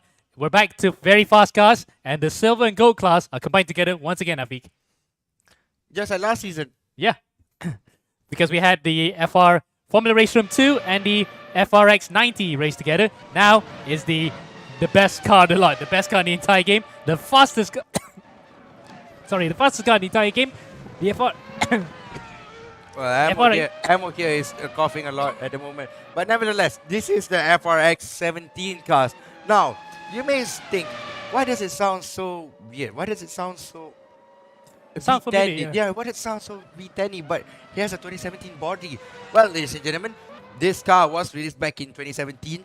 It has a V10 F1 engine with a 2017 V6 turbo hybrid F1 chassis, which is the quickest, well, one of the quickest cars after evolutions. Yep. Go ahead. I think Ammo is still coughing, but nevertheless, well, FRX 17, I've driven them. I've loved them. I really love them. Apart from the DTM cars, they are one of the best cars to drive in race room, even though I'm not a race room guy. But I kind of enjoy it. I really do. And at the moment, we're going to see some racing in these FRX 17 cars. Yeah, FRX 17 car is definitely the pinnacle of this entire game. One of the fastest cars in the whole set. And we get to see, of course, the introduction of things like DRS and the three compounds of tires. But before we get into the action, we got about 20 minutes to kill, actually. Less than 20 minutes to kill. So we get to look at some other details before we enter the race, including the track layout, how the Suzuka circuit looks like. 5.807 kilometers is the length of the Suzuka circuit.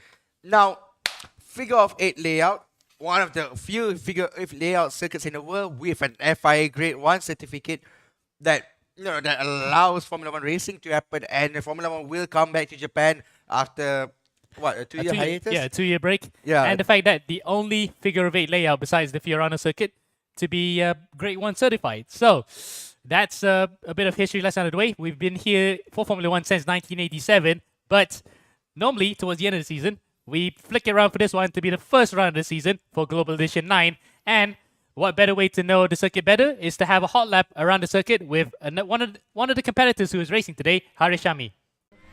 Then we had last corner. Then we headed to the main straight start-finish line. This is where Raikkonen and passes Fisichella on the last lap with 2005, headed to the downhill. Southern right corner, get the good rhythm around here, get the good grip on the power. Then we headed to the Snake S section where every drivers love this challenge section. If you get a good rhythm, then you will fasten your lap time. Then we headed to the Dunlop corner. Then we headed to the Technical, the southern double right-hander. Too soon or too late entering corner, you will cost a lot of time. Then we headed to the under the bridge.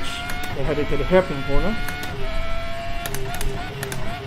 You must have a good grip to get back on the power traction exit early so that you can fasten your checkpoint. And also the overtaking spots. Then we headed to the 200R on the easy right hand corner. Then we headed to sprint curve, apply out in out, 30, then hop inside, then go exit on the corner widely to get a better traction. Then next we have to go to the crossover section and to the most revered in field corner 130R. Easy flat out here. Then we headed to the classic triangle chicane. Get a good brake power here and hit on the curves to shorten the distance as we're passing a lap time. And then we headed to the back to the main straight here, and this is all the one lap tour around Suzuka circuit. Haris there for the lap around the Suzuka circuit, and now to be a bit of a refresher, we show you the top 3 from the gold and silver classes from last season, with Inigo Anton winning his first ever Global Edition. And he won it fair and square after a good fight all season with AR Muhammad Alif. And both of them, unfortunately, will not be taking part in this particular season either, because I think they have other commitments to attend to. Along with Axel Mariano Nolcom We were hoping he was going to join, but unfortunately not this time either. So the top 3 in gold will not be in this race. For silver, on the other hand, Nico Sage will definitely be in this race. Andre Cruz won't be in the race, but Nico Sage, we got to go back to him. I think he's led a very comfortable championship last season in silver. He won the championship very comfortably, followed up by Andre Cruz. These two youngsters have a lot of potential. And then you have Chit Long Lee, who is not in the silver at the moment. We're hoping that he'll come, but as it stands, he's not going to come. Yep. But Nico, for example, he has been, despite the pace that he showed in the silver class, this one, he has the pace, but unfortunately the PC is not cooperating with him. So let's hope for his sake that he will not have such problems coming into the race as we are looking at him right now. Ooh, that was quite close. Nearly running into the back of another car there. So that's going to be the theme of this race because they're so fast, so grippy, and with the DRS, it's going to produce a lot of entertaining racing. So watch this space. At the moment, at least, leading the way is a returning Singaporean, the brother of AR Muhammad Ali, Muhammad Tasbih for Team Flash, 3/10 ahead of Darren Ivan Rajan and Nico Sage in third place. Yep, and looking forward to what Tasbih can produce, to be honest, because Tasbih is extremely competitive, and wow, God, I have a hard time choosing who's going to win. But you know, Tasbih knowing that Alif is not going to be in the server, Inigo is not going to be in the server, he's not going to be racing this season. A little bit unfortunate, but yeah, they have better things to do in life. They've won globals. Alif has won what, 3 editions of global? Yeah, three in a row to be exact. 3 in a row as well. So it's a huge feat before he had to go for national service. But goes to show how competitive this races are. eracinggp has always provided excellent, clean racing. Well, not clean per se, but excellent racing for us to witness. Now, this season, just like last season, gold and silver has been combined together, and we will see a lot of this, though, to be honest. Indeed. And combining both classes has been a good idea because we get to see at least how the silver guys stack up against the gold guys. And in this case, guys like Nico, for example, have proven that immediately straight away, along with Darren Ivan Rajan, a returning driver for Blue Steel Racing.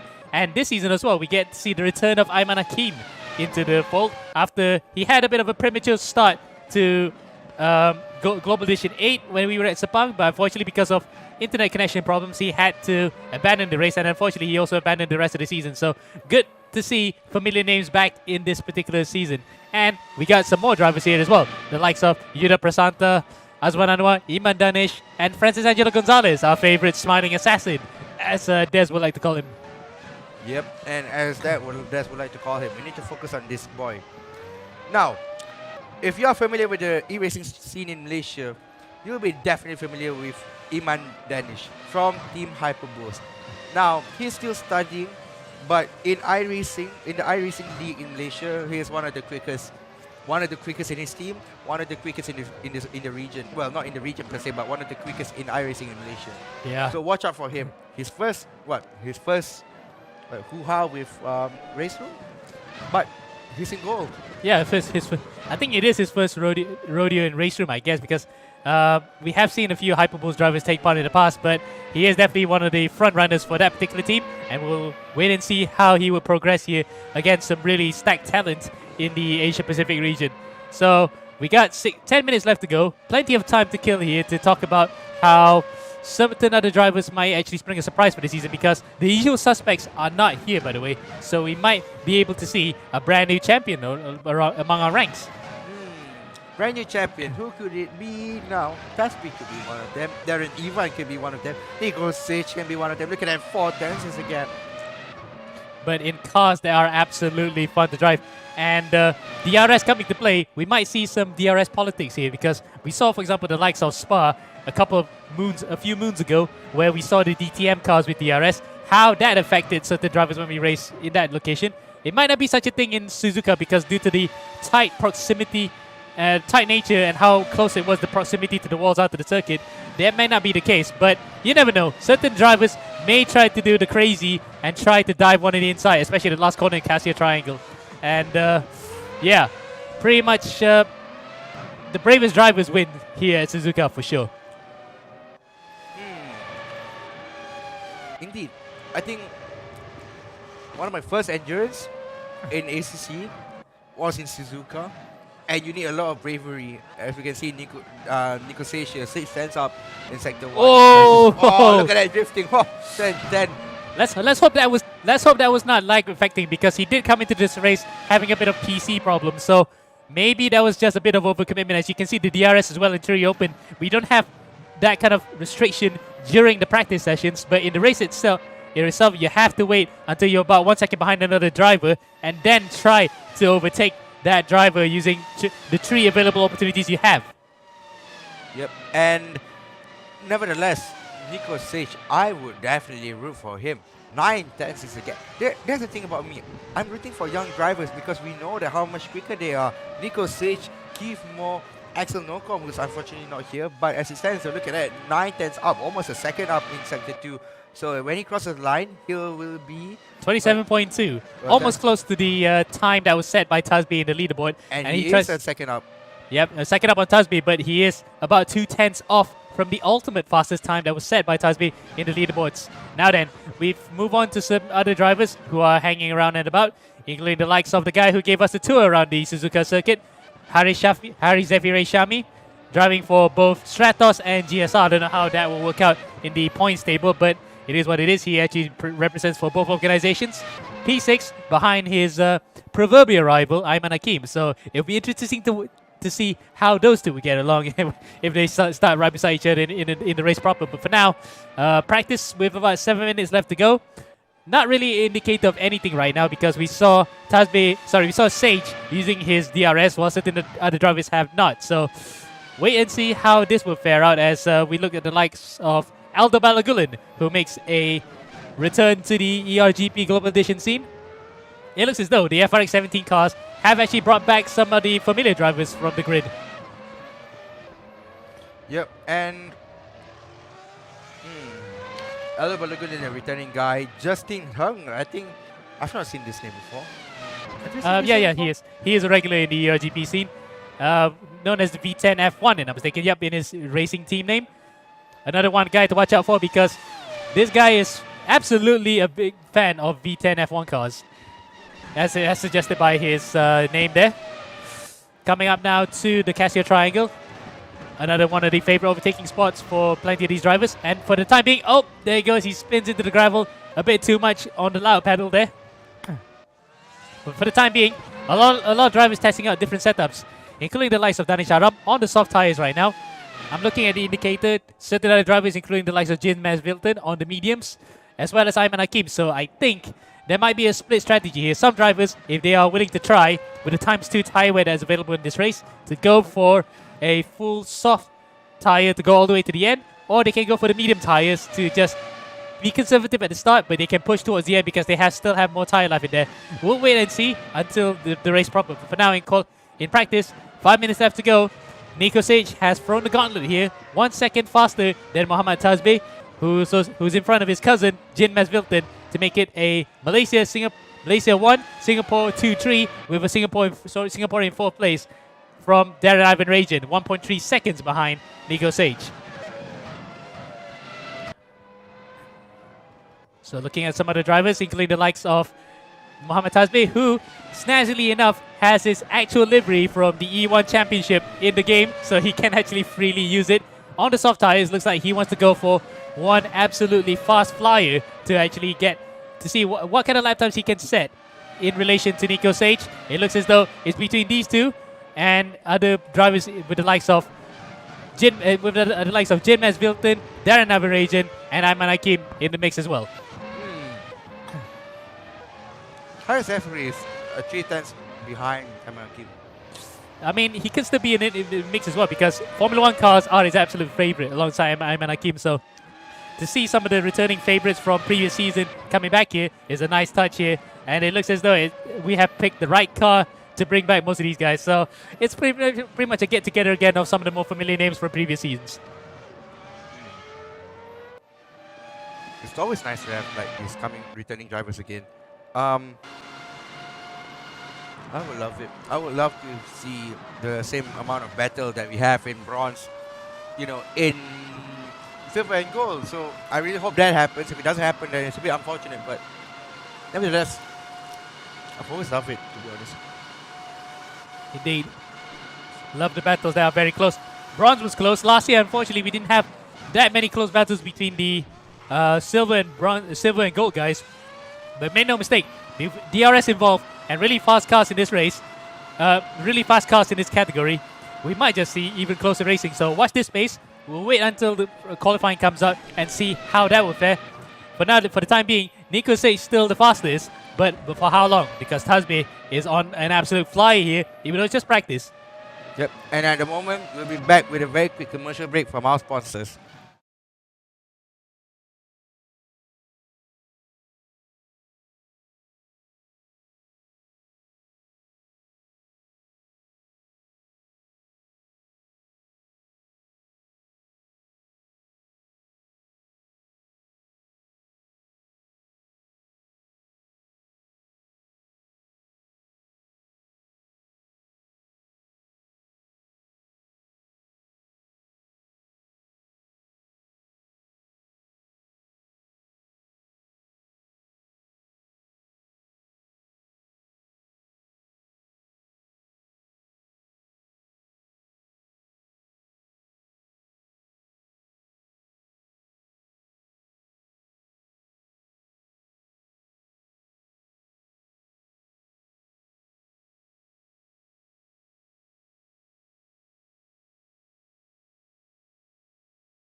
Welcome back, everyone, to ERGP Global Edition 9. My name is Afiq. This is Amo. Finally, the track has changed back to qualifying. So, now, There even region, Blue still racing. Your boy Ammo, isn't he? Yes, and he makes his return to the ERGP Global Edition after being away for a while because he actually said he was moving houses. So that's why he couldn't join any of the ERGP races, but now he's back in. And before that, we give a shout out to our sponsors, Live Apparel, who make these lovely shirts, especially for the ERGP shirts that we give away to some of the competitors, especially the champions. Royal Slango, who make the trophies at the end of the season after the drivers have actually gotten their championship positions. Xbox, Xbox, who actually provide the The awesome facilities for us in KL, to be honest, where the academy is based in Excel Sports, obviously. Yep. And Race Room for hosting us, our two. Meanwhile, anyway, 3 purple sectors for their even region Ammo. Yep. Oh, he locked it up coming through the final corner there. So I think he might just be able to complete this lap, but he wants to line himself up for the next one. Oh, he goes straight to the pits. That's a weird one. You don't normally go into the pits when you're in your own solo qualifying, but it is what it is. Oh, in fact, we're going straight ahead to the race. Oh, that's weird. Now, that's a weird one right there. We have not expected this.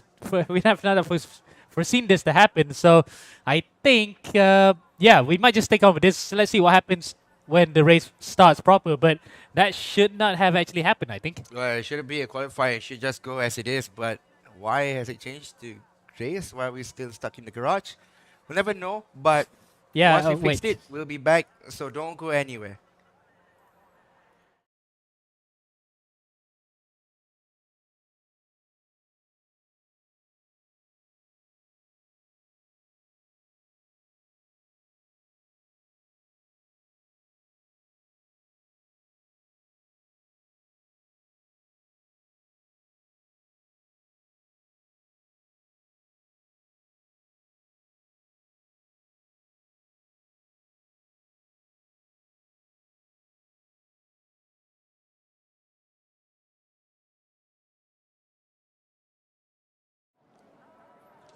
Well, Firefly has gone down and the qualifier hasn't started, but the race is go, ladies and gentlemen.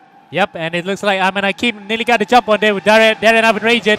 But it is Tazmi who takes the lead coming out of the first corner, and he leads coming through the first few sectors here to the SS. Look at how fast these cars go. Slick tires, full wings. You know what to do here. You can go almost completely flat coming out through some of these corners. And for Tazmi, it is almost like clockwork here. He's up by about 7/10 of a second ahead of Ayman Hakim, with Ayman just about holding on in front of Jim Mesvilton. I've just got confirmation by race control saying that the server issue will be restarted. This is not the real race. we got really excited for him because this was the one that we were really anticipating, because it's the fastest cars that we are ever using here in the Global Edition. But now we're going to have to restart it. So sorry about that, folks. We might just have to go back to yet another commercial break. So we'll be right back with words from our sponsors here as we are trying to sort this thing out.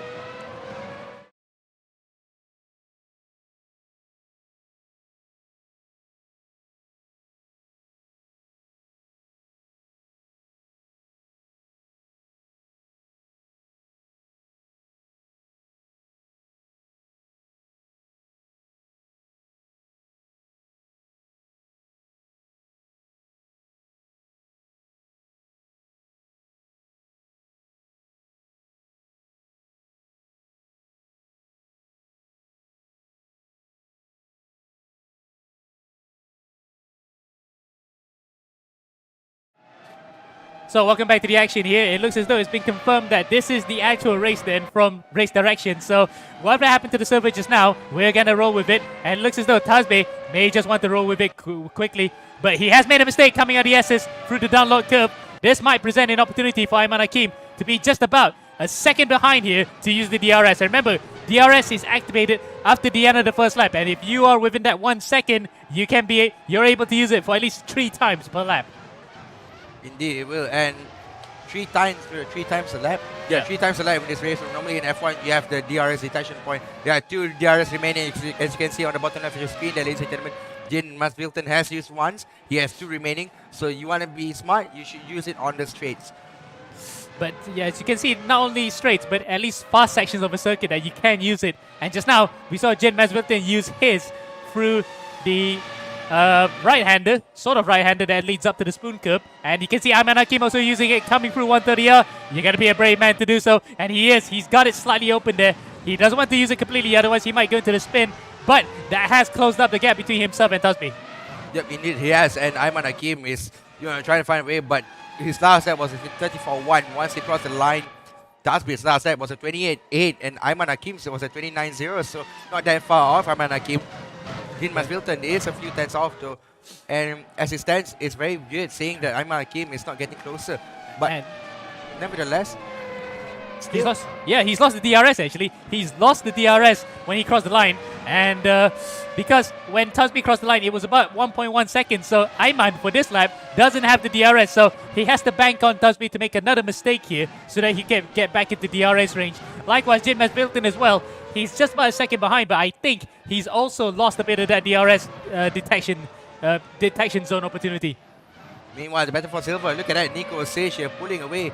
And in P9 at the moment, he's got...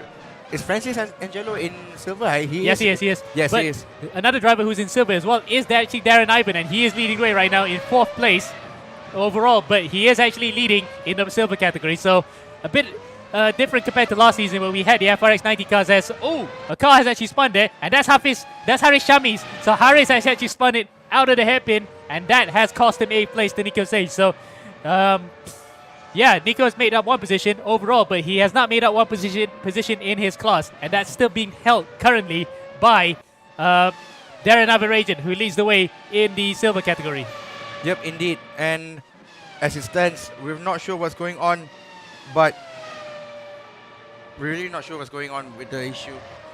Yeah, but anyway, we just keep going with this race right now. Nico Sage then for Stratos in 8th place, about 1.9 seconds, roughly 2 seconds behind Francis Sergio Gonzalez. So that's the next driver he needs to overtake in the silver category. As we need to go back up to the front now. 0.6 of a second between Ayman Hakim and Mohammad Tasbih.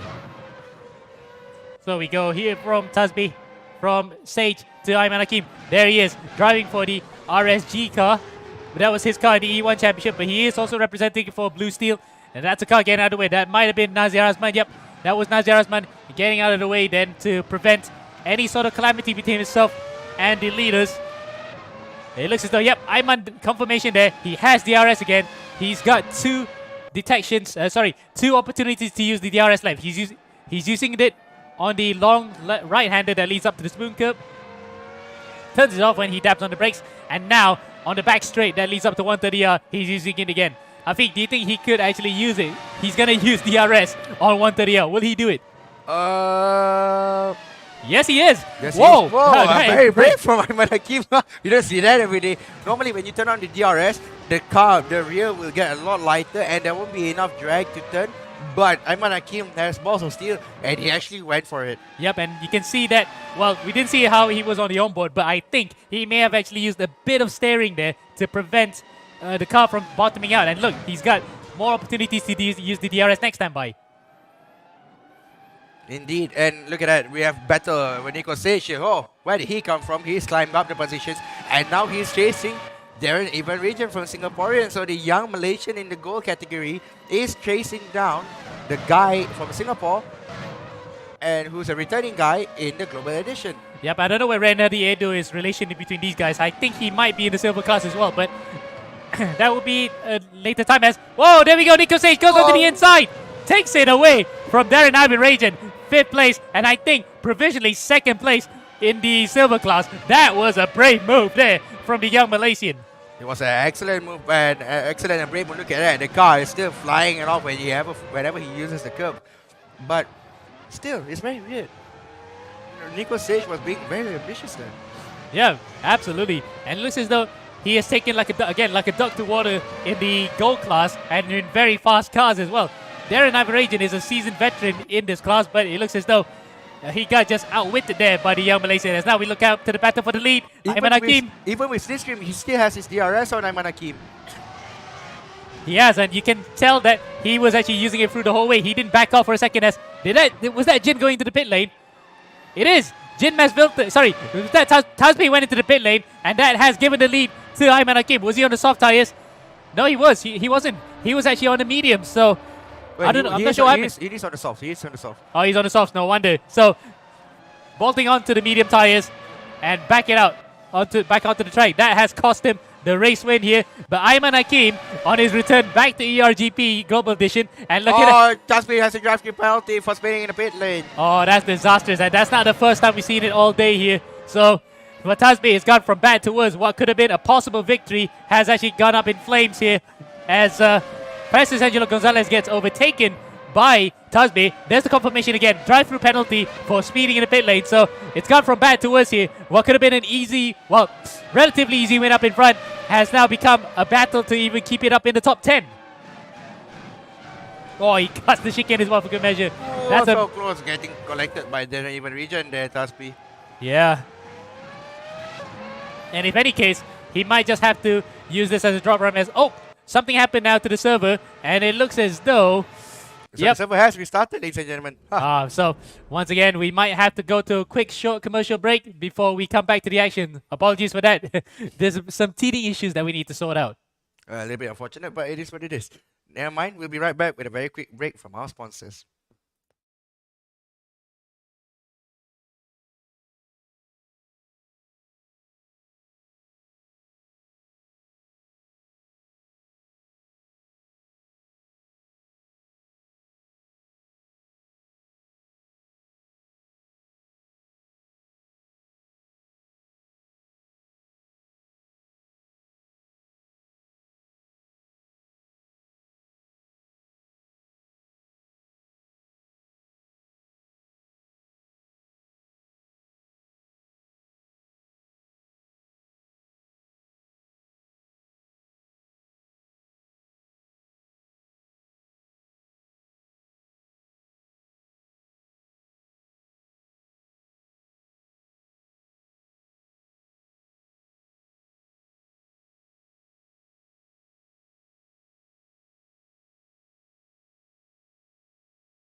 ERGP Global Edition number 9. Forgot about the market there for a second. Welcome back to ERGP Global Edition 9. My name is Amir Haziq. Alongside me is Muhammad Afiq. And we are back here once again for the top of the line classes. The two top classes, gold and silver. And in the fastest car that you can buy and drive in the game, the FRX 17 cars. But first, before we get straight into the action for qualifying, let's just give a reminder ourselves of how the track, or it's actually how the championship contenders finished last season. Top 3 in both silver and gold. So anyway, in gold, top 3 is Inigo Anton, who won on merit against A.R. Muhammad Alif, a 3-time back-to-back champion in ERGP, followed up by Axel Mariano Nocom, who, unfortunately for all 3 of them, they're not going to be racing here tonight. However, we do have, last season's silver champion, Nico Sage. And Nico last season stormed his way to the title after he actually was, unchallenged almost for the entire season. He was almost impervious in terms of his form, but you'll find it going a bit tough here, especially in the gold class where they have a bunch of fast drivers and really fast fishers here. Now then, we go straight back to the action, and we are going to start qualifying in a few seconds time here. 5 seconds to go, and we will jump to qualifying afterwards as we see Imran Danish come across the line, cuts across it, and there we go. Time crosses to 0. We're heading to qualifying pretty soon. I think any predictions on any other drivers that you might think will get pole position? Tasby is one of them. Nico Sage is one of them. Ayman Hakim is one of them. And from the silver class. Gene Masvilton is one of them. Yeah, Jim Masvilton as well. But also, don't forget, the silver class is in the thick of the action as well, especially with Darren Ivan Ragin, who proved to be, he can mix it with the gold class as well. So all these questions will definitely be answered pretty soon in the 6-minute qualifying session. As we see, that is not Iman Danish on track right now. I think that is actually Darren Ivan Ragin. No, it's not. Darren Ivan Ragin actually is coming across the line now, and he starts his qualifying lap. And we did have a lap around the circuit just now with Haris Shami. But I think, how do you think, can you describe what kind of driving that Darren's showing, right? He's very composed, but he's taking the girls very aggressively there in the region. It's very interesting because you see how wide he is, you see how wide he's exiting, but he's nailing every apexes very correctly. So that's what I noticed about him. Indeed. And he actually has that kind of smooth driving style because his favorite kind of cars is touring cars, and we saw him in the Alpha, especially in Season 7, where we were in WTCR cars. That was when he really shined. Could have actually won the championship. Unfortunately, he missed out by just a few points towards the end of the season. But make no mistake, he is going to really be gunning for it in the silver class for this season. Yep, indeed. And at the moment, we have to go to Tasby, though. Tasby, sorry, not say that. Tasby, purple sector 1. Yep, but of course the fact that you had to give the fact that some of these guys, when they get the purple sectors, they actually cross the line for the first time in this particular session. So it's not really a bar that's going to be set quite high because it is also a banker lap. So we'll wait and see. Coming now up to the Casio Triangle, Tasby then, the guy to watch just now in the false race where we had a bit of a test prior to that because of the server having a bit of an issue. But Tasby probably learned his lesson then that he should not be using the soft tires for the race. He comes across the line now. It's a 26.5. That's way faster than the times that he set in the leaderboard itself. So I guess it helped the fact that he can actually have the option for the soft tires to go for this one. So a 27.0 was his fastest on the leaderboard. It's a 26.5 here. 0.5 of a second ahead of Ayman Hakim, while Jin Masvilton is a further 0.2 behind him, the cousin to Tasby, in 3rd place. Yep, indeed. And Haris Zafri Shami here is, at the moment, in P5, 1.1 seconds behind, but Tasby with a lap time of 1:26.522.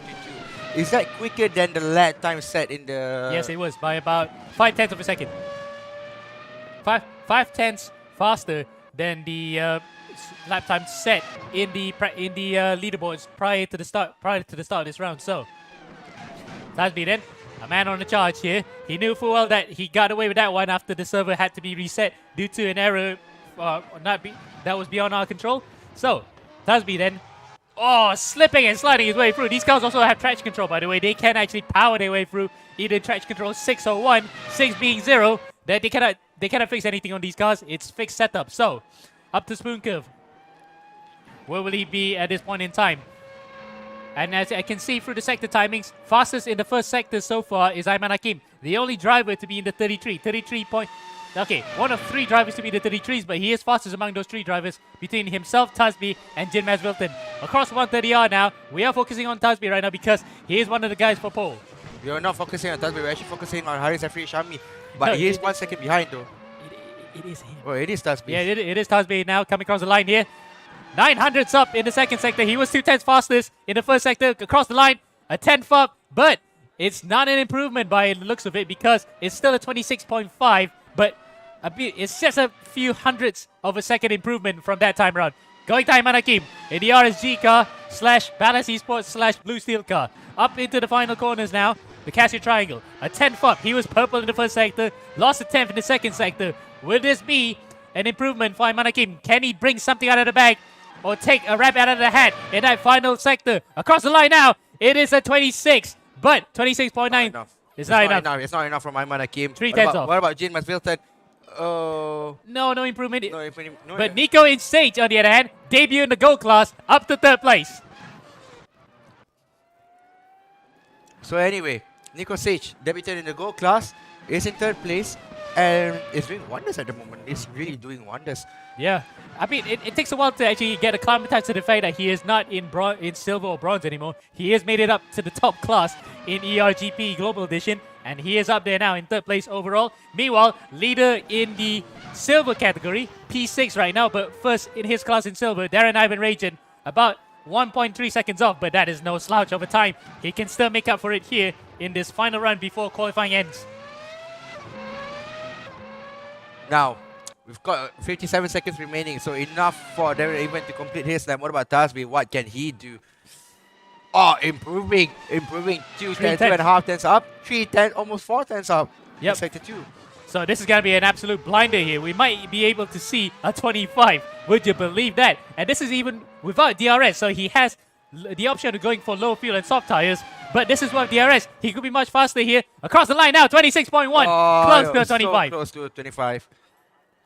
Could have used a DRS if you ask me. No, they can't use DRS in qualifying, but it is what it is now. And all 16 drivers have actually set times here, with the slowest right now being Abdulaziz Raza in the FSA racing car. But I think he can still improve there in the final few seconds that we have remained. 30 seconds to be exact. In fact, we have another car that just crossed the timing beam. So, Yuda Prasanta there in 15th, in front of the two FS Racing boys. But will Aiman Hakim improve in this final run? Across the line now, 3/10 behind. He has improved to a 36.5, but it's not enough to snatch the first 5 points of the season away from Muhammad Tasby. So there you go, top 5 in qualifying for gold. Tasby, Aiman, Jin Masvilton, Nico Sage, and Haris Shami. Your top 5 in there. With gold, with silver being led by Darren Navin Rajan in front of Reina Diedo, Danish Aram, Iman Danish, and Aldo Balagulen. The top 5 in each of the 2 classes occupy the top 10.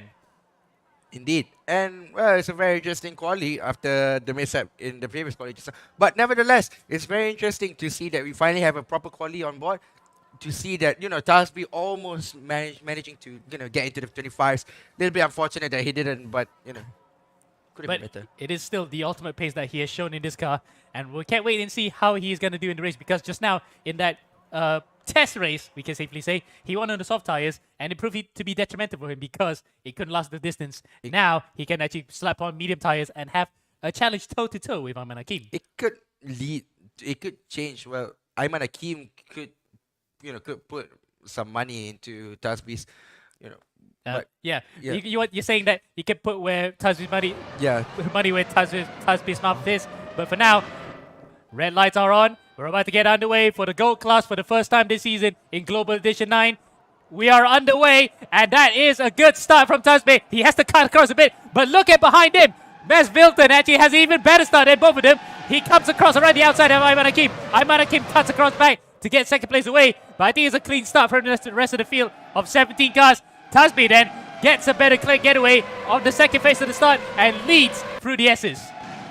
Leads through the S's indeed. Tasby pulling away, but the gap between him and Aiman Hakim is 3 tenths behind Masvilton, though it's also 4 tenths behind from Aiman. Tasby is just pulling away. Look at that, 5 tenths of the gap. Haris Shami has climbed up a few positions from the start. It looks as though Nico Says has actually been jumped on the start. In fact, he was in 4th now. Haris has got in front of him, but it's not against different classes this time. He can overtake Haris. purely on position. So he is fighting for the championship overall and in the gold class. This is the kind of action that Nico would have loved to see, and he is right in the thick of it. Indeed, he is. And what about the silver class? At the moment, It's Darren Ivan. Darren Ivan is in 6th place in front of Sir Danish Aram. So Danish has gone for a different strategy. He's gone for the hearts. In fact, he's one of the 5 different drivers on the hearts right now, including himself, Sharik Zulkarnain, Justin Hung, Reina Diedo, and Abdul Yazir Raza. So 5 drivers on the hearts. The rest of the drivers on mediums. It looks as though soft tires is not the way to go in this one, Afiq. it's definitely not the way to go. Oh, there's a spinner there coming into, and that's Nico Sage. Nico Sage and Iman Danish. Oh, so unfortunate. Iman Danish as well involved in the spin. In fact, one other driver involved as well is Ayman Hakim. He's actually dropped 2 positions behind Jin Masvilton and Hari Shami. This is not what he wanted. Not in wanted indeed. And he was so good in that first test race where he could go toe-to-toe with Tasby. Now he has a 4-second deficit to make up here in this first race of the season in Gold Class. Yes, it's only the first round of the season, and yes, we do have drop points to be considered later on in the season, but every point counts, especially in the short season. It definitely is. And a 4-round season, well, I would definitely go all the way, try and do the best result that I can possibly have. Tasby is definitely doing the best result that he can possibly have. Look at that, a little bit squirrely there coming out of the hairpin. Indeed. And in the car that he actually drove in the E1 Championship as well, so it's fitting. Likewise, Ayman Hakim as well. He was actually using the RSG livery, so it looks kind of like Blue Steel Racing. So I guess that's a bonus point for him. But nothing that pales in comparison to the fact that he is now well than 5 seconds behind, almost 5 seconds behind Mohamed Tasbi, who's streaking away, and he has his cousin for company. Now, Looking at Iman Danish right now. he's trying to get closer to Sharik Zulkarnain. Remember, 2 Malaysians but racing for different teams. Sharik using DRS and Iman Danish has no DRS whatsoever. And he can't get closer to Iman Danish. Yeah, and unfortunately Sharik goes off into the escape road, and that's it. That he has to make a complete U-turn because he cannot go through the wall. There you go, proves in point. And he's missing his front wing. And, tough line there for Sharik. That was such an unfortunate mistake. He thought he could go through the wall, and he spins a second time for good measure. So he'll be right at the back for this first race. As we go back up to the front here, Ayman has managed to actually stave off the attack of teammate as well in Blue Steel Racing, Darren Ivan Rajan. But he sets his sights on Harishami, about a second and a half ahead. Meanwhile, we have Nico Sage, a young 8-year-old Malaysian. Well, French Malaysian, that is. Am I correct? Yeah, you're right. Oh, he has made an overtake as well. He's overtaken Danish Aram for P6. Now he will set his sights on Darren Abirajan in 5th place in front. But this is him fighting a silver class driver, of course, because Nico, after winning the championship last season in silver, he's finding it tough going here. Even though he was right in the thick of it initially, he has unfortunately fell off. He's actually fallen off slightly after what we can presume is an incident with Ayman Hakim. So we'll wait and see until the stewards decide that. You have to keep up with our socials after the race results have actually been shown to find out if penalties have been awarded for certain drivers. As we are looking at now, Nico Sage, there he is. We're looking at his screen right now, being pursued by Danish Aram of FSA Racing. Now then, Ayman Hakim is trying to make up places again. Harish Shami has overtaken him, and Yep. Ayman Hakim driving the Blue Steel Racing, RSG livery, Blue Steel inspired livery. I mean, close to what we can say is a Blue Steel car, but this is what we're actually kind of see right now. A rivalry between these two. It's not really well publicized in terms of like the type of rivalries you see in Formula 1, for example, like Senna and Prost. But internally, we know for a fact that, especially if you follow the sim racing scene in Malaysia, these two have not really gotten along so well over the last few years. And it might just be a case of Ayman might want to actually dunk one on Harishami just to prove that, yes, I'm using T-post to be superior over you. We look at the battle further behind us. Francis Angelo Gonzalez is is being attacked by Iman Danish. So Iman Danish then putting the pressure on his fellow silver class driver. The silver class being led right now currently by Darren Ivan Rajan, who is well and truly ahead in this class at the moment. As look at that, the field of cars they're fighting each other. Oh, there's a spin! That is a spin, and that looks like Elder, but no, it's actually Danish Aram who's actually smacked in the barriers, and he's lost his front wing. Ayman has a DRS, use it coming into turn 1, but can't get closer to RS, can he, Ayman? Not yet. And the fact that, remember, Dirty Air is actually present in this game as well, so he might actually struggle a bit trying to keep out the back of that Samsung colored car right in front of him. So Harris then has the advantage of that through the corners, but he's gone a bit wide there on the exit onto Dunlop Cup. Oh, he spins off! He spins off big time into the barriers, and that's it. That's his podium position done. I think he got pressured so badly by Ayman that Ayman probably had some phaser beam that actually scared him into a mistake. But that also opens up the opportunity for Nico Sage to gain one free position. He's now up to 4th place in the gold class. As it stands though, Nico Sage is in 4th place in the gold class. Then Evan Region is 1 second ahead of Nico Sage, but can Nico Sage get closer? We are fighting for overall position, however. Yeah, they're fighting overall, but of course, points don't get awarded for overall finishes. You get awarded points for finishing in your class. And at the moment, at least, Nico's just outside the podium, but about 5 seconds behind Ayman Hakim. So I think this is the best that Nico could hope for at the moment. So a good start to the season and good start to life in the gold class, which is not bad going for the young Malaysian, French Malaysian. As we look further behind, this is the battle between silver drivers, Aldo Balagulan and Iman Danish, and Iman now has the opportunity to overtake Aldo with the DRS in his favor next time by. Coming through the Cassia Triangle. Oh, looks as though he has actually dropped a bit there. Fishtailing coming out of the first section of the Cassia Triangle, and he has lost a bit of time, and in turn has also lost an opportunity to get back into DRS range. Now we go back up to further up the grid. This is Nico Sage, 5th place, driving for Stratos. One of the very few Stratos representatives at the moment, but he is flying the flag high here in 5th place overall.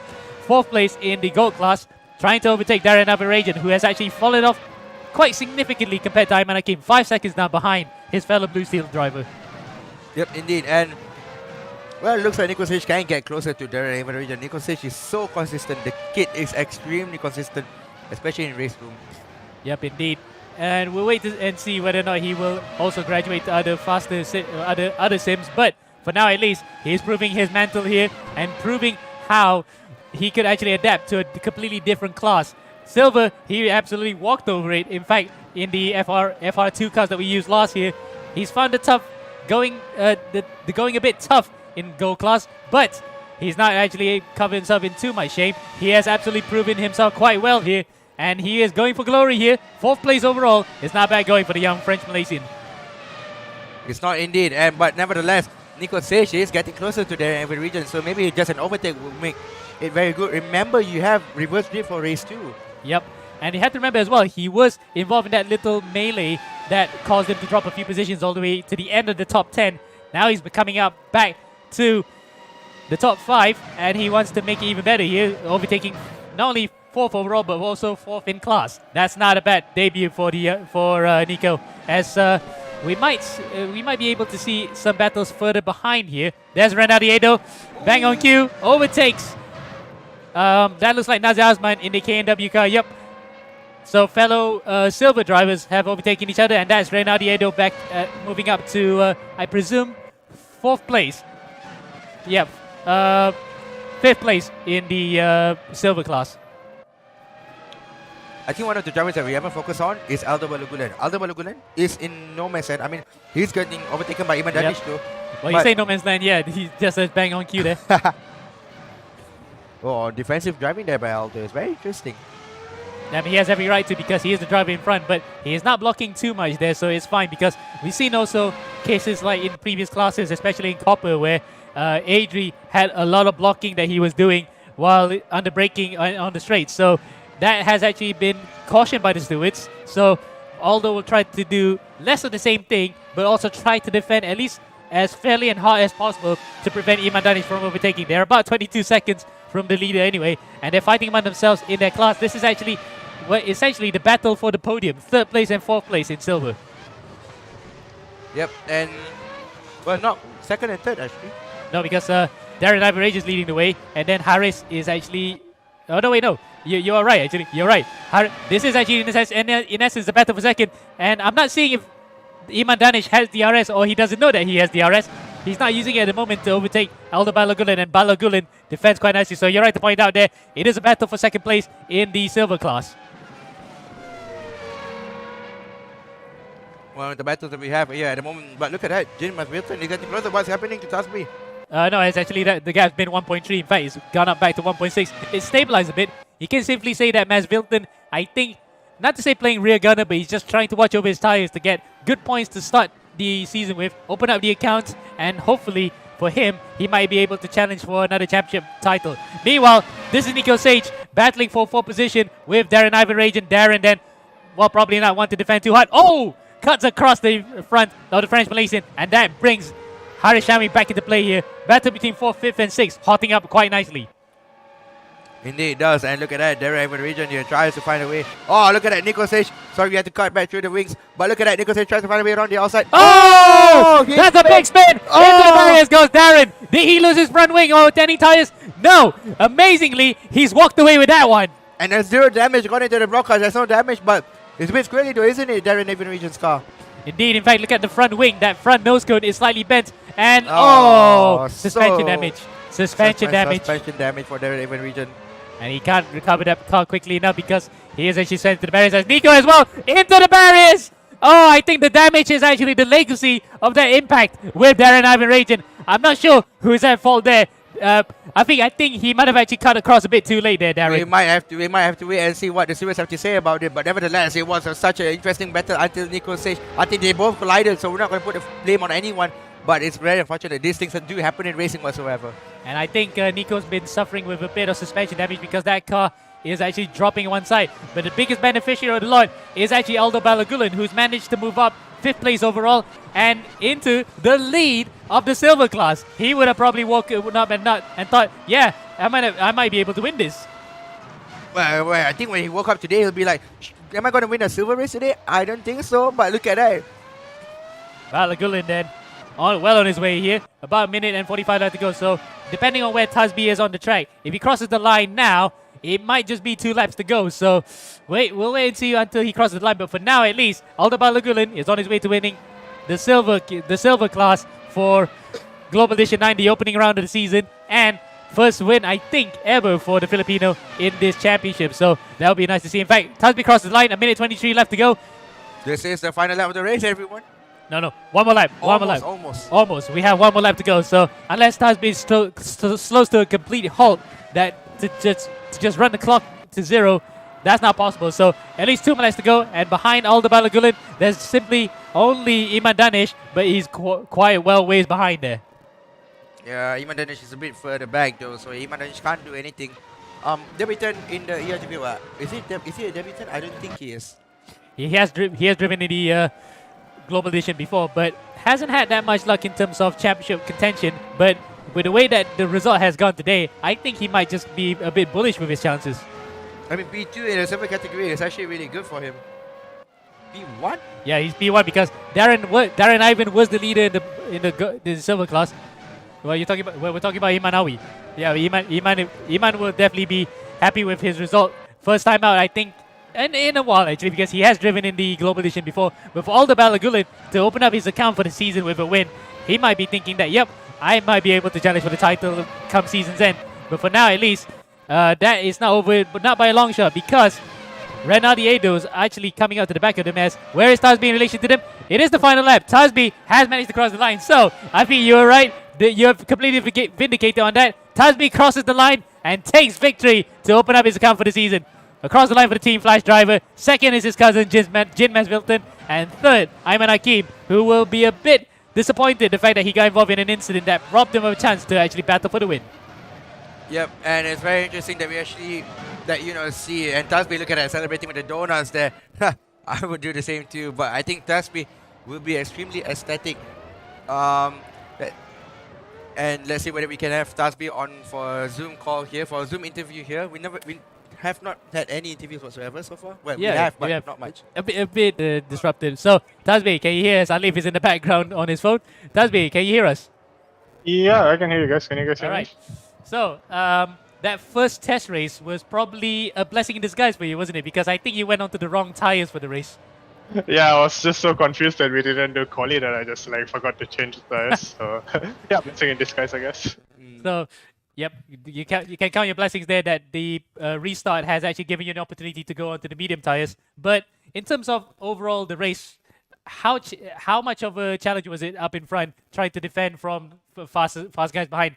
And what happened to Ayman Hakim, by the way? I think it was just the qualifying. If I had the practice race that I was qualifying, it would have been a similar situation. I think quali pace was good, and the race pace was just to keep the tires safe and bring the car home in one. Not take any risks because the tire wear is quite high. And the second part of the question was what happened to Ayman Hakim actually, because we saw that he was battling with you, but then he dropped back. Any incidents between you two? Oh no, I think he just dropped the rear end on his own and spun coming out of the last corner. I think, yeah, that's what happened. Okay. So Yeah. at least we can clear that one out. And congratulations on the win. You also got the fastest lap of the race. So looking forward to Thank you. race 2 then. Yeah, some overtakes. Okay, we'll leave you to it. Thank you, Tasby.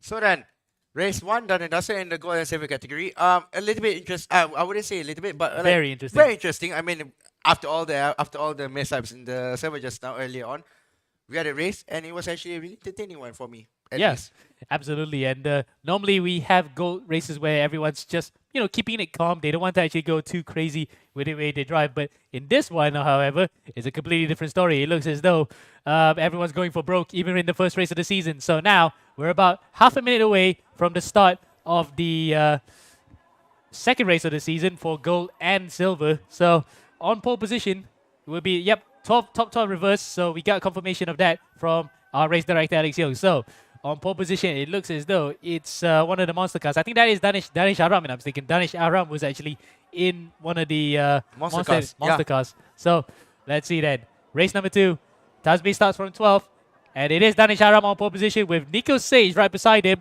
We are waiting for the red lights to come off, and when it does, we're off for race number 2, and we're underway. And it looks as though it's a good start there for Danish Aram. He gets a better start off the line, but the second phase of the start goes to Nico Sage, and Nico takes the whole shot through turn 1. That's what he wants. That's what he really wanted after what was a disaster end to the first race of the season for Nico. He leads the way. Second is Danish Aram. Third is Abdul Yazid Raza. So FSA Racing Boys, second and third, with the Stratos young gun of Nico Sage up in front of Afiq. And look at that, Tasby has made up 5 places at the start there just by coming to turn 1. So a very good start there by Tasby. But you know who else also made a good start? Ayman Hakim up to P6. He's right up to the back of Jin Masvilton. So Ayman then, he might be a bit miffed by the fact that he finished in third place when he could have been a challenge up to second. As Tasby down tries to dive one on the inside. He actually makes it. He actually made it through to the hairpin. He might have caught Ayman by surprise. And now they're ready to swamp the rest of the field, including the likes of Hari Shami, who's in third right now. This is interesting. This is where the fast drivers really get their money's worth in trying to actually get back up to the front. Indeed, they do. And look at that, Jin Masvilton, Hari Shami. Oh, a little bit squirrely there by Hari Shami coming out of spoon. But nevertheless, Jin Masvilton is being chased by Muhammad Tasby. And look at that. Team Flash car. Yep, and look at that. Up in front, Nico Sage. That's a deja vu there. He actually went side by side with Danish Aram. Danish gives him a bit of a nudge. And whoa, Nico seems to be quite fearless to actually fight against some really seasoned drivers who know how to drive these fast cars. But it looks as though he has actually assimilated quite well into this class. As we come across the line now, it's almost a dead heat across the line. But I think Nico, by just a 10th of a second, takes the lead. But crucially, DRS is now in Danish Aram's favor. So Nico, there might be a sitting duck on the straights. It might be a sitting down on the straight, but look at that. Nico Sage has gotten back the lead there. Hari Shami and Jin Masvilton. Jin Masvilton has overtaken Hari Shami though. And Hari Shami has dropped from P3 overall down to P4. And we have to remember, because Danish, I think, he is in the silver class as Haris goes off. And also with Danish Aram also into the gravel trap. And that has given free positions to both Tasby and Jin.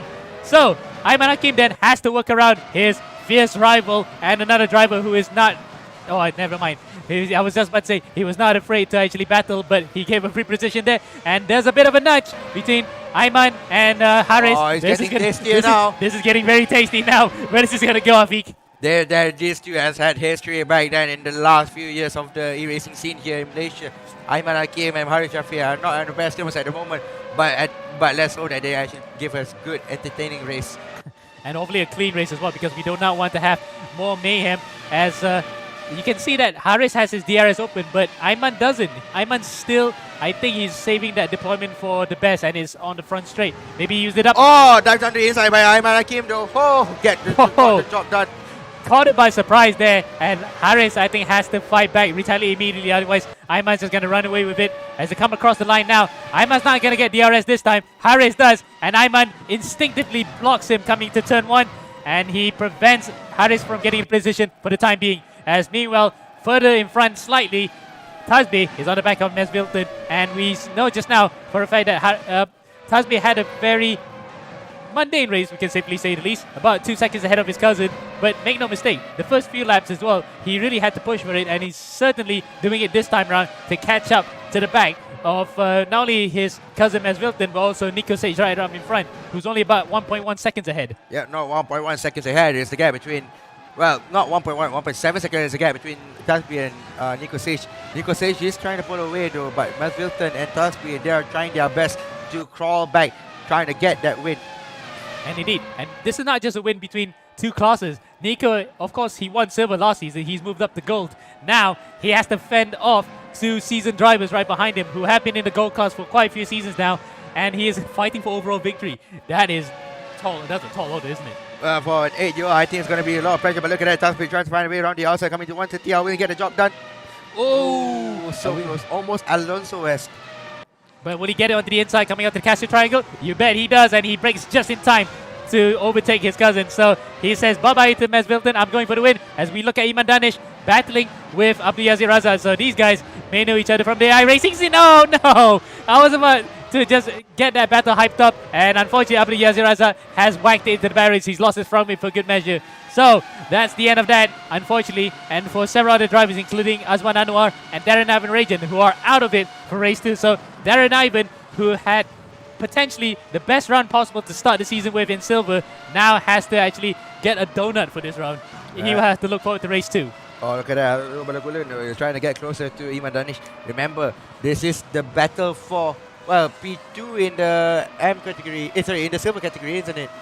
P1 in essence, because you have to remember Sage, Tasby, Mesvilton, Akeem, and Shami are all in the gold class. So this, in essence, is a battle for the win in the silver class, and it's getting really close here between Iman Danish and Aldo Balagulit. Aldo Balagulit won round 1 when he literally just outran Iman Danish and got the win away from him. Now this is part 2, and if things stay where they are, and depends on who gets the fastest lap, they're both going to be in the running for the championship lead at the end of this round. Yeah, Danish Ashram and the gap between Danish Ashram and Iman Danish is quite a gap.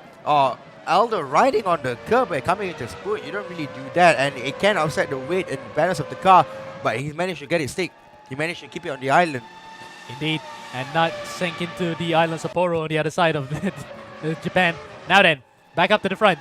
This is the battle for the lead between Nico Sage, Mohamed Tasby, Jin Mesvilton, and we can include Ayman Akeem for good measure because he's only about 2.2 seconds behind the race leader, so it is heating up quite nicely. What kind of tools does Nico have in his locker in terms of defense to prevent three seasoned veterans of the ERGP racing scene to actually defend him from overtaking him? That is quite a tall order, isn't it, Afi? It is a very tall order, but look at that. Tasby's last lap was a 20. Well, Tasby's best lap was a 28.4. Nico's best lap was a 29.3. So almost a second the difference between these two. Last lap was a 29.8 for Nico, 28.4 for Tasby. And I tell you what, that 9/10 of a second may just shrink even further then as DRS is activated on Tasby. Nico now will have to defend with all his might here. And we saw last time out how he tried to be aggressive and paid the price for it, unfortunately. And this time, he's just playing it safe. He just wants to let Tasby by. And Tasby will use up the 2 remaining uses of DRS that he has left to come across the line as leader. But if Nico is close enough, within that second, he might just be able to get back the DRS, and Nico will still be in contention for the win here. Yeah, he might be still contention for the win, but Tasby is just the quickest man at the moment. Very quickest man on track. Indeed. But next time by, Tasby will lose that luxury of having the DRS, and he will have to watch over his shoulders now as across the line for the 5th time here into lap 6. Tasby leads, but Nico now has the DRS as we see Abdulaziz Raza coming out of the pits. There you go, DRS has been activated by Nico Sage. So Nico knows full well that he has a license to attack. He does have license to attack Nico Sage. And Ayman, but remember, he has Jin Mesvilton, Tasby's cousin behind him, and he also has Ayman Akeem, who's one of the quicker blue steel drivers on the silver at the moment. Top 4 then within the same shot, 1.3 seconds between first and fourth as Mas Wilton has a huge fish-tailing moment there coming out of Dunlop curve into the Dagners. Sparks fly, and you can see these guys up hammering these cars as Mas Wilton goes off. He actually goes off onto Dagner too, and that lets Ayman Hakim through. So that's one less problem for Ayman to deal with. Now he has to deal with Nico Sage right in front. This is thrilling stuff here. The second race has thrown up yet another barn burner. Yeah, it's got up another barn burner for Ayman Hakim. For Mas Wilton. Ayman Hakim, though, being the biggest beneficiary of it, has moved up onto the final side of the podium. But the game is still not over yet. And you can see there, coming out of Spoon Curve, 9/10 of a second. And I think Nico is still using his DRS there to close up every possible gap that he has to Tasby right in front. Tasby then, with all his might, trying to create a gap to the young French Malaysian to prevent him from attacking in the final few laps that we have in this race. We're already past the halfway point. After this 6 minutes left to go, approximately at least 5 laps left in the race here. Across the line again. Will it be enough? Yes, it is actually enough. Tasby has managed to gap Nico, and Nico then has no answer to Tasby's pace. He has to actually claw that pace back in this lap. Otherwise, he'll see Tasby run off into the distance, into the proverbial sunset.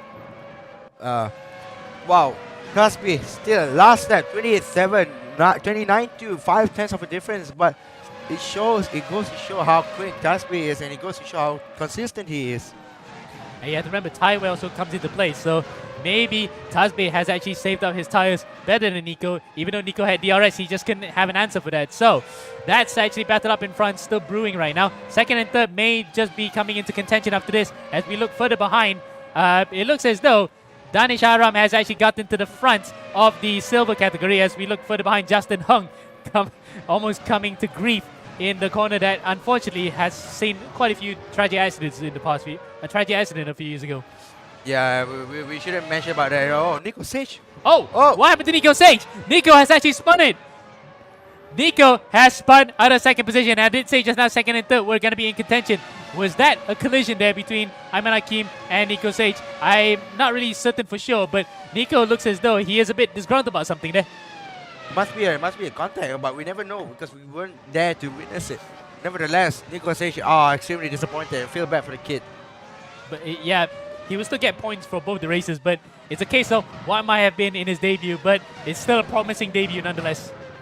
Yep, I mean, first race in the gold category is a lot of pressure, and especially when you know that the guys that you're racing in is a lot quicker than any other races, any other classes that you've been in before.